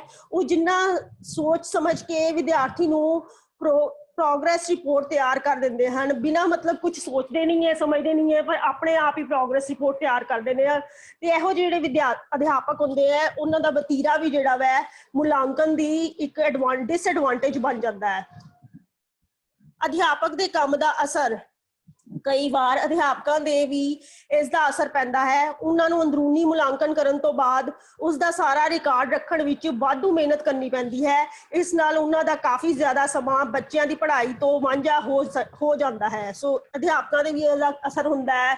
ਜਿਵੇਂ ਅਸੀਂ ਬਾਰ-ਬਾਰ ਟੈਸਟ ਲੈਂਦੇ ਹਾਂ, ਇੰਟਰਨਲ ਮੁਲਾਂਕਣ ਕਰਦੇ ਹਾਂ, ਟੈਸਟ ਉਹਦੇ ਰਿਕਾਰਡ ਰੈਡੀ ਕਰਨੇ ਪੈਂਦੇ ਆ, ਤੇ ਬੱਚਿਆਂ ਦਾ ਪੜ੍ਹਾਈ ਦਾ ਜਿਹੜਾ ਸਮਾਂ ਹੁੰਦਾ ਹੈ ਉਹ ਰਿਕਾਰਡ ਬਣਾਉਣ ਦੇ ਵਿੱਚ ਲੱਗ ਜਾਂਦਾ ਹੈ, ਜਿਹੜਾ ਕਿ ਇਹ ਵੀ ਇੱਕ ਡਿਸਐਡਵਾਂਟੇਜ ਮੰਨਿਆ ਜਾਂਦਾ ਹੈ ਮੁਲਾਂਕਣ ਕਰਨ ਦੀ। ਪ੍ਰੀਖਿਆ ਪ੍ਰਣਾਲੀ, ਸਾਲ ਦੇ ਅੰਤ ਵਿੱਚ ਮਿਹਨਤ ਕਰਨ ਨਾਲ ਕਈ ਵਾਰ ਵਿਦਿਆਰਥੀਆਂ ਦੀ ਮਾਨਸਿਕ ਤੇ ਸਰੀਰਕ ਸਿਹਤ ਤੇ ਅਸਰ ਪੈਂਦਾ ਹੈ। ਉਹ ਸਾਰਾ ਸਾਲ ਪੜ੍ਹਾਈ ਵਿੱਚ ਮਿਹਨਤ ਨਹੀਂ ਕਰਦੇ ਤੇ ਸਾਲ ਦੇ ਅੰਤ ਵਿੱਚ ਕੜੀ ਮਿਹਨਤ ਕਰਦੇ ਹਨ, ਜਿਸ ਨਾਲ ਉਹ ਕਈ ਵਾਰ ਬਿਮਾਰ ਵੀ ਹੋ ਜਾਂਦੇ ਆ। ਪ੍ਰੀਖਿਆ ਪ੍ਰਣਾਲੀ, ਜਦੋਂ ਸਾਨੂੰ ਪਤਾ ਹੀ ਹੈ ਕਿ ਸਾਡਾ ਜਿਹੜਾ ਪੇਪਰ ਹੈ ਅਖੀਰ ਦੇ ਵਿੱਚ ਹੋਣਾ ਹੈ, ਲਾਸਟ ਦੇ ਵਿੱਚ ਹੋਣਾ ਹੈ, ਸਾਲ ਦੇ ਅੰਤ ਵਿੱਚ ਹੁੰਦਾ ਹੈ। ਕੁਝ ਵਿਦਿਆਰਥੀ ਸਾਰਾ ਸਾਲ ਬਿਲਕੁਲ ਨਹੀਂ ਪੜ੍ਹਦੇ, ਅੰਤ ਵਿੱਚ ਪੜ੍ਹਦੇ ਆ, ਤੇ ਜਿਹਦੇ ਨਾਲ ਉਹ ਕਈ ਵਾਰ ਬਿਮਾਰ ਵੀ ਪੈ ਜਾਂਦੇ ਨੇ। ਉਸ ਤੋਂ ਬਾਅਦ ਹੈ ਸਰਵਪੱਖੀ ਵਿਕਾਸ। ਸਰਵਪੱਖੀ ਵਿਕਾਸ ਦੀ ਰੋਕ, ਕਈ ਵਾਰ ਅਧਿਆਪਕ ਅੰਦਰੂਨੀ ਮੁਲਾਂਕਣ ਦੀ ਤਿਆਰੀ ਵਿੱਚ ਕਾਫੀ ਸਮਾਂ ਲਗਾਉਂਦੇ ਹਨ, ਤੇ ਹੋਰ ਕਈ ਲਾਭਦਾਇਕ ਕਾਰਜਸ਼ੀਲਤਾ ਵਿੱਚ ਭਾਗ ਲੈਣ ਵਿੱਚ ਵਿਦਿਆਰਥੀ ਤਿਆਰ ਨਹੀਂ ਹੁੰਦੇ, ਜਿਸ ਨਾਲ ਉਹਨਾਂ ਦਾ ਸਰਵਪੱਖੀ ਵਿਕਾਸ ਨਹੀਂ ਹੁੰਦਾ। ਕਈ ਵਾਰ ਕੀ ਹੁੰਦਾ, ਕਈ ਟੀਚਰ ਜਿਹੜੇ ਹੁੰਦੇ ਆ ਉਹ ਕਹਿੰਦੇ ਆ ਸਿਰਫ ਪੜ੍ਹਾਈ ਕਰੋ, ਬਾਕੀ ਜਿਹੜੀਆਂ ਐਕਸਟਰਾ ਕਰਿਕੂਲਰ ਐਕਟੀਵਿਟੀਜ਼ ਹੈਗੀਆਂ ਉਹਦੇ ਵਿੱਚ ਜਾਣ ਦੀ ਕੋਈ ਲੋੜ ਨਹੀਂ, ਸਿਰਫ ਪੜ੍ਹਨਾ ਹੈ।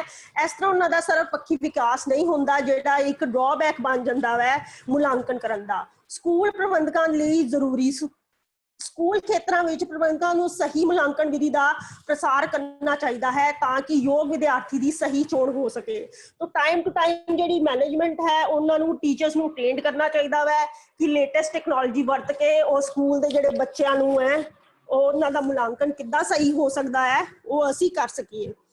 ਸੋ ਇਹ ਸੀ ਸਾਡੇ ਡਿਸਐਡਵਾਂਟੇਜਸ ਇੰਟਰਨਲ ਅਸੈਸਮੈਂਟ ਦੇ। ਹੁਣ ਅਸੀਂ ਪ੍ਰਿੰਸੀਪਲਸ ਪੜ੍ਹਨ ਜਾ ਰਹੇ ਹਾਂ। ਸਿਧਾਂਤ ਜਿਹਨੂੰ ਕਿਹਾ ਜਾਂਦਾ ਹੈ, ਇੰਟਰਨਲ ਅਸੈਸਮੈਂਟ ਜਾਂ ਇੰਟਰਨਲ ਇਵੈਲੂਏਸ਼ਨ ਦੇ ਸਿਧਾਂਤ ਕੀ ਨੇ, ਪਹਿਲੇ ਥੋੜੀ ਅਸੀਂ ਡੈਫੀਨੇਸ਼ਨ ਪੜਾਂਗੇ। ਮੁਲਾਂਕਣ ਇੱਕ ਅਜਿਹੀ ਕਿਰਿਆ ਹੈ ਜੋ ਨਿਰੰਤਰ ਚੱਲਦੀ ਹੀ ਰਹਿੰਦੀ ਹੈ, ਤੇ ਇਹ ਸਿੱਖਿਆ ਪ੍ਰਣਾਲੀ ਦਾ ਇੱਕ ਮਹੱਤਵਪੂਰਨ ਅੰਗ ਹੈ। ਮੁਲਾਂਕਣ ਵਿਦਿਆਰਥੀ ਦੀ ਯੋਗਤਾ, ਵਿਦਿਆ ਤੇ ਉਸਦੇ ਸਰਵਪੱਖੀ ਵਿਕਾਸ ਤੇ ਪ੍ਰਭਾਵ ਪਾਉਂਦਾ ਹੈ। ਇਹ ਅਧਿਆਪਕ ਦੇ ਸਮੁੱਚੇ ਕਾਰਜਾਂ ਤੇ ਪ੍ਰਭਾਵ ਪਾਉਂਦਾ ਹੈ। ਮੁਲਾਂਕਣ ਦੇ ਕੁਝ ਹੇਠ ਲਿਖੇ ਸਿਧਾਂਤ ਨੇ। ਸੋ ਅਸੀਂ ਪ੍ਰਿੰਸੀਪਲਸ ਪੜ੍ਹਨ ਲੱਗੇ ਹਾਂ ਹੁਣ। ਕਿਹੜੇ ਨੇ?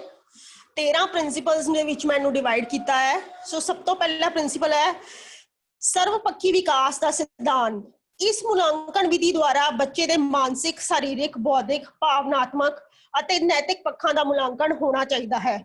ਸੋ ਸਾਰੇ ਜਿਹੜੀਆਂ ਚੀਜ਼ਾਂ ਹੈ, ਮਾਨਸਿਕ, ਸਰੀਰਕ ਤੇ ਬੌਧਿਕ ਜਿਹੜੀ ਉਹਦੀ ਭਾਵਨਾਵਾਂ ਹੈ, ਉਹਦਾ ਜਿਹੜਾ ਵਾ ਮੁਲਾਂਕਣ ਕੀਤਾ ਜਾਣਾ ਚਾਹੀਦਾ ਹੈ। ਵਿਸ਼ੇ ਦੇ ਚੋਣ ਦਾ ਸਿਧਾਂਤ ਇਸ ਵਿੱਚ ਵਿਦਿਆਰਥੀ ਕਿਸ ਤਰ੍ਹਾਂ ਦੇ ਵਿਸ਼ੇ ਵਿੱਚ ਰੁਚੀ ਰੱਖਦਾ ਹੈ, ਇਸ ਸੰਬੰਧੀ ਚੋਣ ਦੀ ਅਹਿਮੀਅਤ ਰੱਖੀ ਜਾਂਦੀ ਹੈ। ਇਸ ਨਾਲ ਮੁਲਾਂਕਣ ਨੂੰ ਸਹੀ ਰੂਪ ਵਿੱਚ ਕੀਤਾ ਜਾ ਸਕਦਾ ਹੈ। ਸੋ ਵਿਸ਼ੇ ਦਾ ਵੀ ਜਿਹੜਾ ਧਿਆਨ ਰੱਖਣਾ ਚਾਹੀਦਾ ਵੈ ਕਿ ਬੱਚਾ ਕਿਸ ਵਿਸ਼ੇ ਦੇ ਵਿੱਚ ਕਿੰਨਾ ਕੁ ਨਿਪੁੰਨ ਹੈ। ਸੋ ਵਿਸ਼ੇ ਦੇ ਅਕੋਰਡਿੰਗਲੀ ਵੀ ਅਸੀਂ ਜਿਹੜਾ ਵੈ ਮੁਲਾਂਕਣ ਕਰਦੇ ਹਾਂ। ਸਹਿਯੋਗ ਦਾ ਸਿਧਾਂਤ, ਇਸ ਵਿੱਚ ਵਿਦਿਆਰਥੀ ਅਤੇ ਅਧਿਆਪਕ ਨੂੰ ਆਪਸੀ ਸਹਿਯੋਗ ਦਾ ਵਤੀਰਾ ਕਰਨਾ ਚਾਹੀਦਾ ਹੈ। ਇੱਕ ਦੂਜੇ ਦੇ ਸਹਿਯੋਗ ਨਾਲ ਮੁਲਾਂਕਣ ਵਿਧੀ ਨੂੰ ਸਹੀ ਰੂਪ ਵਿੱਚ ਦਰਸਾਇਆ ਜਾ ਸਕਦਾ ਹੈ। ਸੋ ਆਪਸ ਦੇ ਵਿੱਚ ਵਿਦਿਆਰਥੀ ਤੇ ਜਿਹੜਾ ਟੀਚਰ ਹੈ ਉਹਨਾਂ ਦੇ ਵਿੱਚ ਆਪਸ ਦੇ ਵਿੱਚ ਬਹੁਤ ਵਧੀਆ ਜਿਹੜੀ ਬੌਂਡਿੰਗ ਹੋਣੀ ਚਾਹੀਦੀ ਹੈ, ਤਾਂ ਕਿ ਟੀਚਰ ਦੇ ਨਾਲ ਜੇ ਉਹਨੇ ਕੋਈ ਪ੍ਰੋਬਲਮ ਸੋਲਵ ਕਰਨੀ ਹੋਏ ਤੇ ਉਹਨੂੰ ਖੁੱਲ ਕੇ ਉਹਨੂੰ ਦੱਸ ਸਕੇ। ਟੀਚੇ ਦਾ ਸਿਧਾਂਤ। ਜੇਕਰ ਵਿਦਿਆਰਥੀ ਨੂੰ ਆਪਣੇ ਟੀਚੇ ਦਾ ਗਿਆਨ ਹੋਵੇ ਤਾਂ ਉਹ ਅਧਿਆਪਕ ਨੂੰ ਸਹੀ ਢੰਗ ਨਾਲ ਆਪਣੀ ਯੋਗਤਾ ਪ੍ਰਦਰਸ਼ਿਤ ਕਰ ਸਕਦਾ ਹੈ। ਵਿਦਿਆਰਥੀ ਇਸ ਸਿਧਾਂਤ ਰਾਹੀਂ ਸਾਰਥਕ ਨਤੀਜੇ ਪੇਸ਼ ਕਰਦਾ ਹੈ। ਟੀਚਾ ਨਿਰਧਾਰਨ ਹੋਣ ਨਾਲ ਉਸ ਸਮੁੱਚੇ ਸੁਚੱਜੇ ਢੰਗ ਨਾਲ ਕੰਮ ਨੂੰ ਕਰਨ ਦੀ ਸਮਰੱਥਾ ਰੱਖਦਾ ਹੈ। ਸੋ ਜੇ ਸਟੂਡੈਂਟ ਨੂੰ ਪਹਿਲੇ ਹੀ ਦੱਸ ਦਿੱਤਾ ਜਾਵੇ ਕਿ ਉਹਦੀ ਜਿਹੜੀ ਅਸੈਸਮੈਂਟ ਅਸੀਂ ਲਗਾਣੀ ਹੈ ਜਾਂ ਇਵੈਲੂਏਸ਼ਨ ਕਰਨੀ ਹੈ ਤੇ ਕਿਹੜੇ ਟੌਪਿਕਸ ਦੇ ਉੱਤੇ ਕਰਨੀ ਹੈ, ਉਹਨੂੰ ਟੀਚਾ ਪਤਾ ਹੋਏਗਾ ਤੇ ਉਹ ਉਹਦੇ ਤੇ ਜ਼ਿਆਦਾ ਧਿਆਨ ਕੇਂਦਰਿਤ ਕਰਕੇ ਆਪਣਾ ਜਿਹੜਾ ਵਾ ਪ੍ਰਸ਼ਨ ਪੱਤਰ ਜਿਹੜਾ ਉਹਨੂੰ ਮਿਲਿਆ ਹੈ ਉਹਨੂੰ ਚੰਗੀ ਤਰ੍ਹਾਂ ਸੋਲਵ ਕਰਨ ਦੀ ਕੋਸ਼ਿਸ਼ ਕਰੇਗਾ। ਯੋਜਨਾਬੰਦੀ ਦਾ ਸਿਧਾਂਤ। ਯੋਜਨਾ ਦੇ ਅਨੁਰੂਪ ਕੀਤਾ ਹੋਇਆ ਕੰਮ ਵਿਦਿਆਰਥੀ ਨੂੰ ਯੋਗ ਤੇ ਸਫਲ ਬਣਾਉਂਦਾ ਹੈ। ਇਸ ਨਾਲ ਵਿਦਿਆਰਥੀ ਆਪਣਾ ਕੰਮ ਆਸਾਨੀ ਨਾਲ ਤੇ ਚੰਗੇ ਤਰੀਕੇ ਨਾਲ ਕਰ ਸਕਦਾ ਹੈ। ਸੋ ਯੋਜਨਾ ਦੇ ਅਕੋਰਡਿੰਗਲੀ ਉਹਨੂੰ ਕੰਮ ਕਰਨਾ ਚਾਹੀਦਾ ਹੈ ਵਿਦਿਆਰਥੀ ਨੂੰ। ਜਿੱਦਾਂ ਉਹਨਾਂ ਨੂੰ ਸਿਲੇਬਸ ਦੇ ਵਿੱਚ ਸਾਰੇ ਚੈਪਟਰਸ ਆਣੇ ਹੈ ਤੇ ਉਹਨੂੰ ਇੱਕ ਸੂਚੀ ਬਣਾ ਲੈਣੀ ਚਾਹੀਦੀ ਹੈ ਕਿ ਕਿਹੜਾ ਚੈਪਟਰ ਮੈਂ ਕਿਸ ਵੇਲੇ ਕਰਨਾ ਹੈ ਤੇ ਕਿਹੜਾ ਚੈਪਟਰ ਮੈਂ ਕਿੰਨੇ ਟਾਈਮ ਦੇ ਵਿੱਚ ਉਹਨੂੰ ਕਵਰ ਕਰਨਾ ਹੈ। ਜਦੋਂ ਯੋਜਨਾਬੰਦੀ ਕੀਤੀ ਹੋਏਗੀ ਤੇ ਉਹਦੇ ਵਿੱਚ ਵੀ ਜਿਹੜਾ ਮੁਲਾਂਕਣ ਉਸ ਤੋਂ ਬਾਅਦ ਜਿਹੜਾ ਕੀਤਾ ਜਾਏਗਾ ਉਹਦਾ ਰਿਜ਼ਲਟ ਬਹੁਤ ਵਧੀਆ ਹੋਏਗਾ। ਪ੍ਰਯੋਗ ਦਾ ਸਿਧਾਂਤ। ਇਸ ਸਿਧਾਂਤ ਰਾਹੀਂ ਪ੍ਰਯੋਗਾਂ ਦਾ ਅਨੁਸਰਨ ਕਰਕੇ ਵਿਦਿਆਰਥੀ ਆਪਣੇ ਕੰਮ ਦੇ ਤਰੀਕੇ ਉਸ ਨੂੰ ਕਰਨ ਦੀ ਸਮਰੱਥਾ ਨੂੰ ਆਸਾਨੀ ਨਾਲ ਦਰਸਾ ਸਕਦਾ ਹੈ। ਸੋ ਅਲੱਗ-ਅਲੱਗ ਜਿਹੜੀਆਂ ਮੈਂ ਚੀਜ਼ਾਂ ਅਪਣਾਉਣੀਆਂ ਚਾਹੀਦੀਆਂ। ਔਰਲ ਟੈਸਟ ਲੈਣਾ ਚਾਹੀਦਾ, ਰਿਟਨ ਟੈਸਟ ਲੈਣਾ ਚਾਹੀਦਾ ਹੈ। ਇੱਕੋ ਚੀਜ਼ ਜਿਹੜੀ ਉਹ ਨਹੀਂ ਕਰਨੀ ਚਾਹੀਦੀ ਜਿਹਦੇ ਨਾਲ ਬੱਚਾ ਜਿਹੜਾ ਵਾ ਬੋਰ ਹੋ ਜਾਏ ਤੇ ਉਹ ਆਪਣੀ ਜਿਹੜੀ ਯੋਗਤਾ ਪੂਰੀ ਤਰ੍ਹਾਂ ਦਿਖਾ ਨਾ ਸਕੇ। ਨਿਪੁੰਨਤਾ ਦਾ ਸਿਧਾਂਤ। ਇਸ ਸਿਧਾਂਤ ਰਾਹੀਂ ਵਿਦਿਆਰਥੀ ਦੀ ਨਿਪੁੰਨਤਾ ਸਪਸ਼ਟ ਰੂਪ ਵਿੱਚ ਹੁੰਦੀ ਹੈ। ਉਸ ਵਿੱਚ ਕਿਸ ਚੀਜ਼ ਦੀ ਕਮੀ ਹੈ ਇਸ ਬਾਰੇ ਜਾਣਕਾਰੀ ਪ੍ਰਾਪਤ ਹੋ ਜਾਂਦੀ ਹੈ।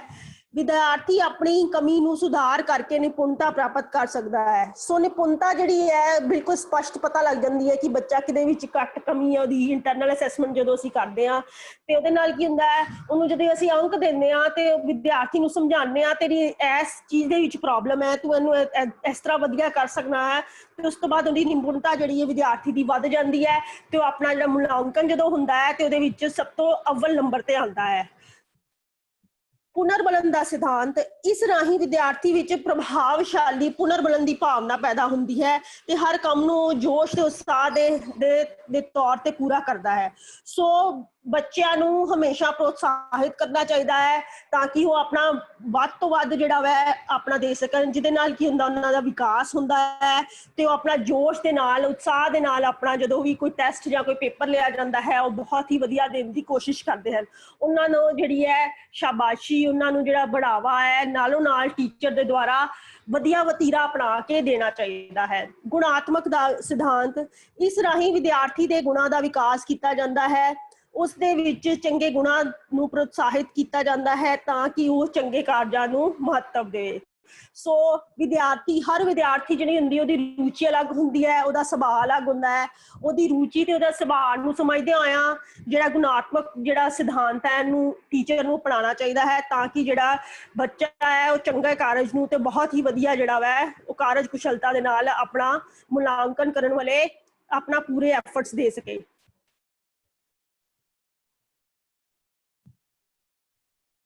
ਸਿੱਖਣ ਸੰਬੰਧੀ ਸਿਧਾਂਤ। ਇਹ ਸਿਧਾਂਤ ਦਾ ਸੰਬੰਧ ਵਿਦਿਆਰਥੀ ਦੇ ਸਿੱਖਣ ਸੰਬੰਧਾਂ ਨਾਲ ਹੋਣਾ ਚਾਹੀਦਾ ਹੈ ਤਾਂ ਕਿ ਉਸ ਵਿੱਚ ਸਿੱਖਣ ਦੀ ਰੁਚੀ ਪੈਦਾ ਹੋ ਸਕੇ ਤੇ ਉਹ ਹਰ ਕੰਮ ਨੂੰ ਚੰਗੀ ਤਰ੍ਹਾਂ ਸਿੱਖ ਸਕੇ।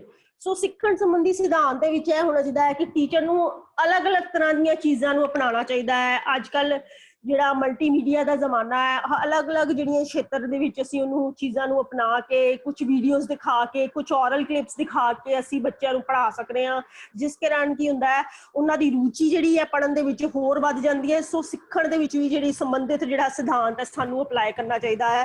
ਸੰਪੂਰਨਤਾ ਦਾ ਸਿਧਾਂਤ। ਇਹ ਸਿਧਾਂਤ ਜਮਾਤ ਵਿੱਚ ਹੀ ਸੀਮਿਤ ਨਾ ਹੋ ਕੇ ਵਿਦਿਆਰਥੀਆਂ ਦੇ ਵੱਖ-ਵੱਖ ਪੱਖਾਂ ਨਾਲ ਸੰਬੰਧਿਤ ਹੋਣਾ ਚਾਹੀਦਾ ਹੈ ਤਾਂ ਕਿ ਵਿਦਿਆਰਥੀ ਦੀ ਸੰਪੂਰਨਤਾ ਸਪਸ਼ਟ ਰੂਪ ਵਿੱਚ ਦਰਸਾਈ ਜਾ ਸਕੇ। ਇਸ ਸਿਧਾਂਤ ਨਾਲ ਵਿਦਿਆਰਥੀ ਦੀ ਸੰਪੂਰਨਤਾ ਦਾ ਵਿਕਾਸ ਹੁੰਦਾ ਹੈ। ਸੋ ਸੰਪੂਰਨਤਾ ਦਾ ਵਿਕਾਸ ਕਿੱਥੇ ਜ਼ਰੂਰੀ ਨਹੀਂ ਹੈ ਕਿ ਸਿਰਫ ਉਹ ਪੜ੍ਹਾਈ ਤੱਕ ਹੀ ਸੀਮਿਤ ਹੈ, ਉਹਦੇ ਭੌਤਿਕ ਵਿਕਾਸ, ਸਰੀਰਕ ਵਿਕਾਸ, ਹਰ ਤਰ੍ਹਾਂ ਦੇ ਵਿਕਾਸ ਦੇ ਵਿੱਚ ਜਿਹੜਾ ਵਾ ਇਹ ਸਿਧਾਂਤ ਜਿਹੜਾ ਵਾ ਲਾਗੂ ਹੁੰਦਾ ਹੈ। ਕੇਂਦਰਿਤ ਕਰਨ ਦਾ ਸਿਧਾਂਤ। ਕਿਸੇ ਵੀ ਚੀਜ਼ ਦੇ ਉੱਤੇ ਧਿਆਨ ਦੇਣ ਦਾ ਜਿਹੜਾ ਸਿਧਾਂਤ ਹੁੰਦਾ ਹੈ, ਇਸ ਸਿਧਾਂਤ ਰਾਹੀਂ ਵਿਦਿਆਰਥੀ ਨੂੰ ਕੇਂਦਰ ਬਿੰਦੂ ਬਣਾ ਕੇ ਉਸ ਨੂੰ ਹਰ ਕੰਮ ਦਾ ਗਿਆਨ ਹੋਣਾ ਹੁੰਦਾ ਹੈ। ਉਹ ਕਾਰਜਸ਼ੀਲ ਹੋ ਕੇ ਆਪਣਾ ਸਰਵਪੱਖੀ ਤੇ ਸੰਪੂਰਨ ਵਿਕਾਸ ਕਰਦਾ ਹੈ। ਸੋ ਟੀਚਾ ਜਿਹੜਾ ਵੈ ਹਰ ਵਿਦਿਆਰਥੀ ਨੂੰ ਇੱਕ ਟੀਚਾ ਉਹਦਾ ਸੈੱਟ ਕਰਕੇ ਦੇਣਾ ਚਾਹੀਦਾ ਹੈ ਕਿ ਤੁਸੀਂ ਇਹਦੇ ਤੇ ਪ੍ਰੋਗਰੈਸ ਕਰਨੀ ਹੈ, ਜਿਹਦੇ ਨਾਲ ਕਿ ਉਹਦਾ ਸਰਵਪੱਖੀ ਵਿਕਾਸ ਹੋ ਸਕੇ ਤੇ ਉਹ ਵੱਧ ਤੋਂ ਵੱਧ ਆਪਣਾ ਜਿਹੜਾ ਆਪਣੀਆਂ ਗੁਣ ਜਿਹੜੇ ਹੈ ਉਹ ਦਰਸਾ ਸਕੇ। ਯੋਗਾਤਮਕ ਸਿਧਾਂਤ ਵਿਦਿਆਰਥੀ ਨੂੰ ਉਸਦੀ ਯੋਗਤਾ ਦੇ ਅਨੁਰੂਪ ਕਾਰਜ ਕਰਾਉਣਾ ਹੀ ਇਸ ਸਿਧਾਂਤ ਦਾ ਮੁੱਖ ਉਦੇਸ਼ ਹੁੰਦਾ ਹੈ। ਵਿਦਿਆਰਥੀ ਜਿਸ ਕੰਮ ਵਿੱਚ ਰੁਚੀ ਲੈਂਦਾ ਹੈ ਉਸ ਨੂੰ ਇਸ ਸਿਧਾਂਤ ਅਨੁਸਾਰ ਉਸੇ ਕੰਮ ਦੇ ਯੋਗ ਬਣਾਉਣਾ ਹੀ ਯੋਗਾਤਮਕ ਸਿਧਾਂਤ ਹੈ। ਯੋਗਾਤਮਕ ਮਤਲਬ ਕੁਛ ਇੱਕ ਸਟੂਡੈਂਟਸ ਹੁੰਦੇ ਹੈ ਉਹ ਪਲੇਇੰਗ ਦੇ ਵਿੱਚ ਮਤਲਬ ਮਿਮਿਕਰੀ ਦੇ ਵਿੱਚ ਐਕਸਪਰਟ ਹੁੰਦੇ ਆ, ਕੁਛ ਹੁੰਦੇ ਆ ਜਿਹੜੇ ਡਰਾਮਾ ਕਰਨ ਦੇ ਵਿੱਚ ਐਕਸਪਰਟ ਹੁੰਦੇ ਆ। ਸੋ ਜਿਹਦੀ ਯੋਗਤਾ ਜਿਸ ਵਿੱਚ ਹੈ ਉਹਦੀ ਟੀਚਰ ਨੂੰ ਉਹਦੀ ਜਿਹੜੀ ਕਾਰਜ ਕੁਸ਼ਲਤਾ ਹੈ ਉੱਥੋਂ ਸਮਝ ਕੇ, ਉਹਦੇ ਸੁਭਾਅ ਨੂੰ ਸਮਝ ਕੇ, ਚੰਗਾ ਵਤੀਰਾ ਅਪਣਾ ਕੇ, ਉਹਦੀ ਸਾਰੀ ਜਿਹੜੀ ਸੋਚ ਸਮਝ ਕੇ ਇਹ ਯੋਗਾਤਮਕ ਸਿਧਾਂਤ ਨੂੰ ਅਪਲਾਈ ਕਰਨਾ ਚਾਹੀਦਾ ਹੈ ਤਾਂ ਕਿ ਬੱਚਾ ਜਿਹੜਾ ਹੈ ਆਪਣਾ ਵੱਧ ਤੋਂ ਵੱਧ ਚੰਗਾ ਜਿਹੜਾ ਗੁਣਾਂ ਨੂੰ ਜਿਹੜਾ ਵੈ ਪ੍ਰਭਾਵਿਤ ਜਿਹੜੇ ਗੁਣ ਹੁੰਦੇ ਆ ਉਹਨੂੰ ਦਰਸਾ ਸਕੇ। ਸੋ ਇਹ ਸਾਰੇ ਸੀ ਪ੍ਰਿੰਸੀਪਲਸ ਆਫ ਇਵੈਲੂਏਸ਼ਨ। ਹੁਣ ਅਸੀਂ importance of evaluation in teaching ਪੜਾਂਗੇ ਕਿ ਟੀਚਿੰਗ ਦੇ ਵਿੱਚ ਇਵੈਲੂਏਸ਼ਨ ਮੁਲਾਂਕਣ ਕਰਨ ਦੀ ਕਿਉਂ ਜ਼ਰੂਰਤ ਹੈ। ਮੁਲਾਂਕਣ ਦੇ ਸਾਂਝੇ ਉਦੇਸ਼ਾਂ ਦੀ ਪਾਲਣਾ ਕਰਦਿਆਂ ਸਿੱਖਿਆ ਦੇ ਮੁਲਾਂਕਣ ਦੀ ਸਿਖਲਾਈ ਪ੍ਰਕਿਰਿਆ ਵਿੱਚ ਬਹੁਤ ਮਹੱਤਵ ਹੈ। ਸੋ ਮੁਲਾਂਕਣ ਦੇ ਜਿਹੜੇ ਉਦੇਸ਼ ਹੁੰਦੇ ਆ ਉਹ ਸਿੱਖਿਆ ਪ੍ਰਣਾਲੀ ਦੇ ਵਿੱਚ ਬਹੁਤ ਹੀ ਇੰਪੋਰਟੈਂਟ ਰੋਲ ਪਲੇ ਕਰਦੇ ਹੈ। ਸਭ ਤੋਂ ਪਹਿਲਾ ਪੁਆਇੰਟ ਮੈਂ ਤੁਹਾਡੇ ਨਾਲ ਸ਼ੇਅਰ ਕਰਾਂਗੀ ਡਾਇਗਨੋਸਟਿਕ ਦਾ ਮਤਲਬ ਹੁੰਦਾ ਹੈ ਕਿ ਕਿਸ ਤਰ੍ਹਾਂ ਕਿਸੇ ਵੀ ਚੀਜ਼ ਦੀ ਯੋਗਤਾ ਨੂੰ ਅਸੀਂ ਸਮਝਣਾ ਹੈ। ਮੁਲਾਂਕਣ ਇੱਕ ਨਿਰੰਤਰ ਅਤੇ ਵਿਆਪਕ ਪ੍ਰਕਿਰਿਆ ਹੈ ਜੋ ਅਧਿਆਪਕ ਨੂੰ ਮੁਸ਼ਕਲਾਂ ਦਾ ਪਤਾ ਲਗਾਉਣ ਵਿੱਚ ਸਹਾਇਤਾ ਕਰਦੀ ਹੈ। ਇਹ ਇੱਕ ਅਧਿਆਪਕ ਨੂੰ ਉਸਦੇ ਵਿਦਿਆਰਥੀਆਂ ਦੀ ਸਮੱਸਿਆ ਨੂੰ ਦੂਰ ਕਰਨ ਵਿੱਚ ਸਹਾਇਤਾ ਕਰਦਾ ਹੈ। ਸੋ ਜਦੋਂ ਅਸੀਂ ਮੁਲਾਂਕਣ ਕਰਦੇ ਹਾਂ ਸਟੂਡੈਂਟਸ ਦਾ, ਸਾਨੂੰ ਉਹਨਾਂ ਦੀਆਂ ਪ੍ਰੋਬਲਮਸ ਪਤਾ ਲੱਗਦੀਆਂ ਨੇ। ਕੁਝ ਸਵਾਲ ਜਿਹੜੇ ਬੱਚੇ ਨਹੀਂ ਕਰ ਸਕਦੇ ਜਦੋਂ ਪੇਪਰ ਅਟੈਂਪਟ ਕਰਦੇ ਹੈ ਉਸ ਤੋਂ ਬਾਅਦ ਪਤਾ ਲੱਗਦਾ ਹੈ ਕਿ ਟੀਚਰ ਨੂੰ ਕਿ ਕਿੱਥੇ ਉਹਨਾਂ ਨੂੰ ਪ੍ਰੋਬਲਮ ਆ ਰਹੀ ਹੈ। ਉਹ ਦੁਬਾਰਾ ਤੋਂ ਉਹਨੂੰ ਸਮਝਾਉਂਦੇ ਹੈ, ਡਾਇਗਨੋਸਟਿਕ ਕਰਦੇ ਨੇ, ਦੁਬਾਰਾ ਤੋਂ ਉਹਨੂੰ ਸਮਝਾਉਂਦੇ ਨੇ ਤੇ ਤਾਂ ਕਿ ਉਹਨਾਂ ਦਾ ਜਿਹੜਾ ਅਖੀਰ ਤੇ ਜਿਹੜਾ ਸਾਲ ਦੇ ਅਖੀਰ ਤੇ ਮੁਲਾਂਕਣ ਕੀਤਾ ਜਾਵੇ ਉਹਦੇ ਵਿੱਚ ਉਹ ਬਹੁਤ ਹੀ ਵਧੀਆ ਯੋਗਦਾਨ ਦੇ ਸਕਣ। ਉਪਚਾਰਾਤਮਕ ਕੰਮ ਦੁਆਰਾ ਸਾਡਾ ਮਤਲਬ ਹੈ ਸਮੱਸਿਆਵਾਂ ਦੀ ਪਛਾਣ ਕਰਨ ਦੇ ਬਾਅਦ ਸਹੀ ਹੱਲ ਸਿੱਖਿਅਕਾਂ ਦੇ ਵਿਵਹਾਰ ਵਿੱਚ ਇੱਕ ਲੋੜੀਂਦੀ ਤਬਦੀਲੀ ਅਤੇ ਸ਼ਖਸੀਅਤ ਦੇ ਵਿਕਾਸ ਲਈ ਸਹੀ ਹੱਲ ਦੇ ਸਕਦਾ ਹੈ। ਸੋ ਉਪਚਾਰ ਇੱਕ ਰੈਮੀਡੀਅਲ ਵੀ ਹੈ, ਇੱਕ ਉਪਚਾਰ ਕਰਨ ਦਾ ਵੀ ਇੱਕ ਮੰਨਿਆ ਜਾਂਦਾ ਹੈ। ਇਵੈਲੂਏਸ਼ਨ ਇੱਕ ਉਪਚਾਰ ਦੇ ਰੂਪ ਦੇ ਵਿੱਚ ਸਾਹਮਣੇ ਆਉਂਦਾ ਹੈ। ਜਿਸ ਤਰ੍ਹਾਂ ਕਿ ਜਦੋਂ ਸਿੱਖਿਆਰਥੀ ਦੀਆਂ ਸਮੱਸਿਆਵਾਂ ਨੂੰ ਜਿਹੜਾ ਟੀਚਰ ਲੱਭਦਾ ਹੈ ਜਾਂ ਸਮਝਦਾ ਹੈ ਤੇ ਉਸ ਤੋਂ ਬਾਅਦ ਜੇ ਉਹਨੂੰ ਲੱਗਦਾ ਹੈ ਕਿ ਮੈਨੂੰ ਆਪਣੇ ਸੁਭਾਅ ਦੇ ਵਿੱਚ ਵੀ ਕੁਝ ਚੇਂਜਸ ਕਰਨੇ ਚਾਹੀਦੇ ਨੇ ਤੇ ਉਹ ਆਪਣੇ ਸੁਭਾਅ ਦੇ ਵਿੱਚ ਵੀ ਕੁਝ ਚੇਂਜਸ ਕਰਦਾ ਹੈ, ਜਿਹਦਾ ਅਸਰ ਉਹਨਾਂ ਦੇ ਮੁਲਾਂਕਣ ਦੇ ਉੱਤੇ ਬਹੁਤ ਜ਼ਿਆਦਾ ਪੈਂਦਾ ਹੈ। Importance of evaluation in teaching ਸਿੱਖਿਆ ਦੇ ਉਦੇਸ਼ਾਂ ਨੂੰ ਸਪਸ਼ਟ ਕਰਨ ਲਈ ਪੜਤਾਲ ਦੇ ਹੋਰ ਮਹੱਤਵਪੂਰਨ ਸਿੱਖਿਆ ਦੇ ਉਦੇਸ਼ਾਂ ਨੂੰ ਸਪਸ਼ਟ ਕਰਨਾ ਹੈ। ਸਿੱਖਿਆ ਦਾ ਉਦੇਸ਼ ਸਿੱਖਿਆਰਥੀ ਦੇ ਵਿਵਹਾਰ ਵਿੱਚ ਤਬਦੀਲੀ ਲਿਆਉਣਾ ਹੈ। ਮੁਲਾਂਕਣ ਦੁਆਰਾ ਇੱਕ ਅਧਿਆਪਕ ਸਿੱਖਿਆਰਥੀ ਦੇ ਵਿਵਹਾਰ ਵਿੱਚ ਤਬਦੀਲੀ ਕਰ ਸਕਦਾ ਹੈ। ਸੋ ਮੁਲਾਂਕਣ ਜੇ ਅਸੀਂ ਕਰਦੇ ਹਾਂ, ਜੇ ਕਿਸੇ ਦੇ ਚੰਗੇ ਮਾਰਕਸ ਆਏ ਨੇ ਤੇ ਉਹਨੂੰ ਪ੍ਰੋਤਸਾਹਿਤ ਕਰਨਾ ਚਾਹੀਦਾ ਹੈ। ਜੇ ਕਿਸੇ ਦੇ ਘੱਟ ਮਾਰਕਸ ਆਏ ਨੇ ਤੇ ਉਹਨੂੰ ਅੱਗੇ ਵਧੀਆ ਕਰਨ ਲਈ ਪ੍ਰੇਰਣਾ ਦਿੱਤੀ ਜਾਣੀ ਚਾਹੀਦੀ ਹੈ। ਸੋ ਮੁਲਾਂਕਣ ਜਿਹੜਾ ਵੈ ਉਹ ਟੀਚਿੰਗ ਦੇ ਵਿੱਚ ਬਹੁਤ ਵੱਡਾ ਰੋਲ ਪਲੇ ਕਰਦਾ ਹੈ। ਇਹ ਮਾਰਗਦਰਸ਼ਨ ਪ੍ਰਦਾਨ ਕਰਦਾ ਹੈ। ਜੇ ਕਿਸੇ ਅਧਿਆਪਕ ਕੋਲ ਉਚਿਤ ਗਿਆਨ ਹੋਵੇ ਅਤੇ ਉਸਦੇ ਸਿੱਖਿਆਰਥੀਆਂ ਬਾਰੇ ਕੇਵਲ ਉਹ ਹੀ ਉਸਨੂੰ ਮਾਰਗਦਰਸ਼ਨ ਦੇ ਸਕੇ ਅਤੇ ਮਾਰਗਦਰਸ਼ਨ ਸਹੀ ਮੁਲਾਂਕਣ ਦੇ ਬਾਅਦ ਹੀ ਹੋ ਸਕਦਾ ਹੈ, ਜਿਸ ਵਿੱਚ ਸਾਰੇ ਪਹਿਲੂਆਂ ਦੀ ਕਾਬਲੀਅਤ, ਯੋਗਤਾ, ਰੁਚੀ ਅਤੇ ਬੁੱਧੀ ਸ਼ਾਮਲ ਹੁੰਦੀ ਹੈ।